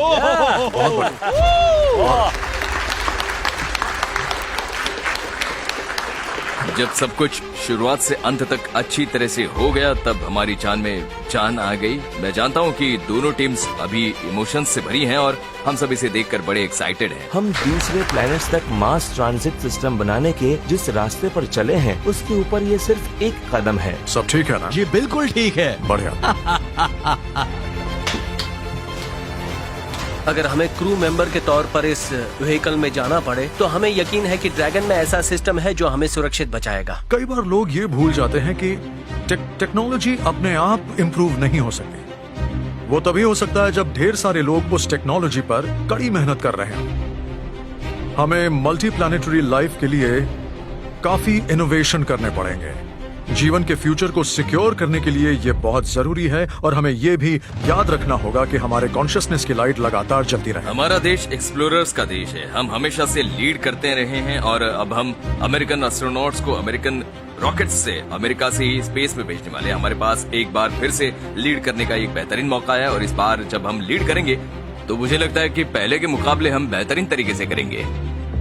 हमें इस बात का ध्यान रखना होगा कि हमारी ये कोशिशें कभी खत्म न हो। हम उनके साथ लगातार आगे बढ़ते रहें और इस दौरान हम उसे कमर्शियलाइज भी करते जाएं। आज हमने एक कमर्शियल क्रू प्रोवाइडर के लिए लॉन्च अबॉर्ट टेस्ट किया है। स्पेस का कमर्शियलाइजेशन अगला बड़ा कदम होगा, और जब हम वो छलांग लगाएंगे तब हमें इस बात का ध्यान रखना होगा कि हमारा क्रू बिल्कुल सुरक्षित रहे।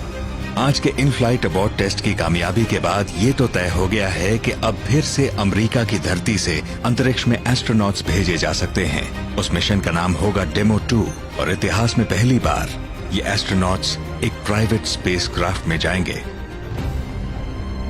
ये एक बड़ा ही चैलेंजिंग टाइम है, क्योंकि अब हम इंटरनेशनल स्पेस स्टेशन के लिए लॉन्च करने वाले हैं, जो हमने अमेरिका से 2011 से अभी तक नहीं किया है। मुझे यकीन है कि लोग अब ज्यादा बड़े सपने देखेंगे और मानेंगे कि हम बड़े हैरतअंगेज काम कर सकते हैं। इससे उनकी उम्मीदें बढ़ेंगी, न सिर्फ अमेरिका की बल्कि पूरी दुनिया की भी। मैं आमतौर पर नर्वस नहीं होती, लेकिन जब इस मिशन के बारे में सोचती हूँ तो काफी नर्वस हो जाती हूँ। डेमो 2 जिस दिन लॉन्च होगा वो दिन इस कंपनी के लिए सबसे बड़ा दिन होगा। हमने 2002 में इस कंपनी की शुरुआत के बाद से आज तक जो भी किया है ये उसका कॉम्बिनेशन है। लोगों को फिर से ऑर्बिट में भेजने की दिशा में ये एक बहुत बड़ा कदम है। लोगों को फिर से ऑर्बिट में भेजने की दिशा में ये एक बहुत बड़ा कदम है। हम हर वो काम कर रहे हैं जिससे अपनी कामयाबी की उम्मीदों को और बेहतर बना सकें, क्योंकि अगर कोई गड़बड़ हुई तो ये बहुत दुर्भाग्यपूर्ण होगा। बॉब और डग अब क्वारंटीन से निकलकर टेस्लाज में बैठकर केप कनावेरल फ्लोरिडा में केनेडी स्पेस सेंटर के आइकॉनिक पैड 39A पर जाएंगे। हम भी इस मिशन को लेकर काफी एक्साइटेड हैं और हमारा इरादा है इसे सबके साथ शेयर करने का। मुझे उम्मीद है कि लोग नासा और स्पेस एक्स के इतने सारे लोगों की मेहनत की कद्र करेंगे, क्योंकि उनकी बदौलत ही आज हम यहाँ तक पहुँच पाए हैं। जब बॉब और डग ड्रैगन कैप्सूल के क्रू एक्सेस आर्म की तरफ बढ़ेंगे, तब उनके कदम इतिहास की तरफ बढ़ेंगे।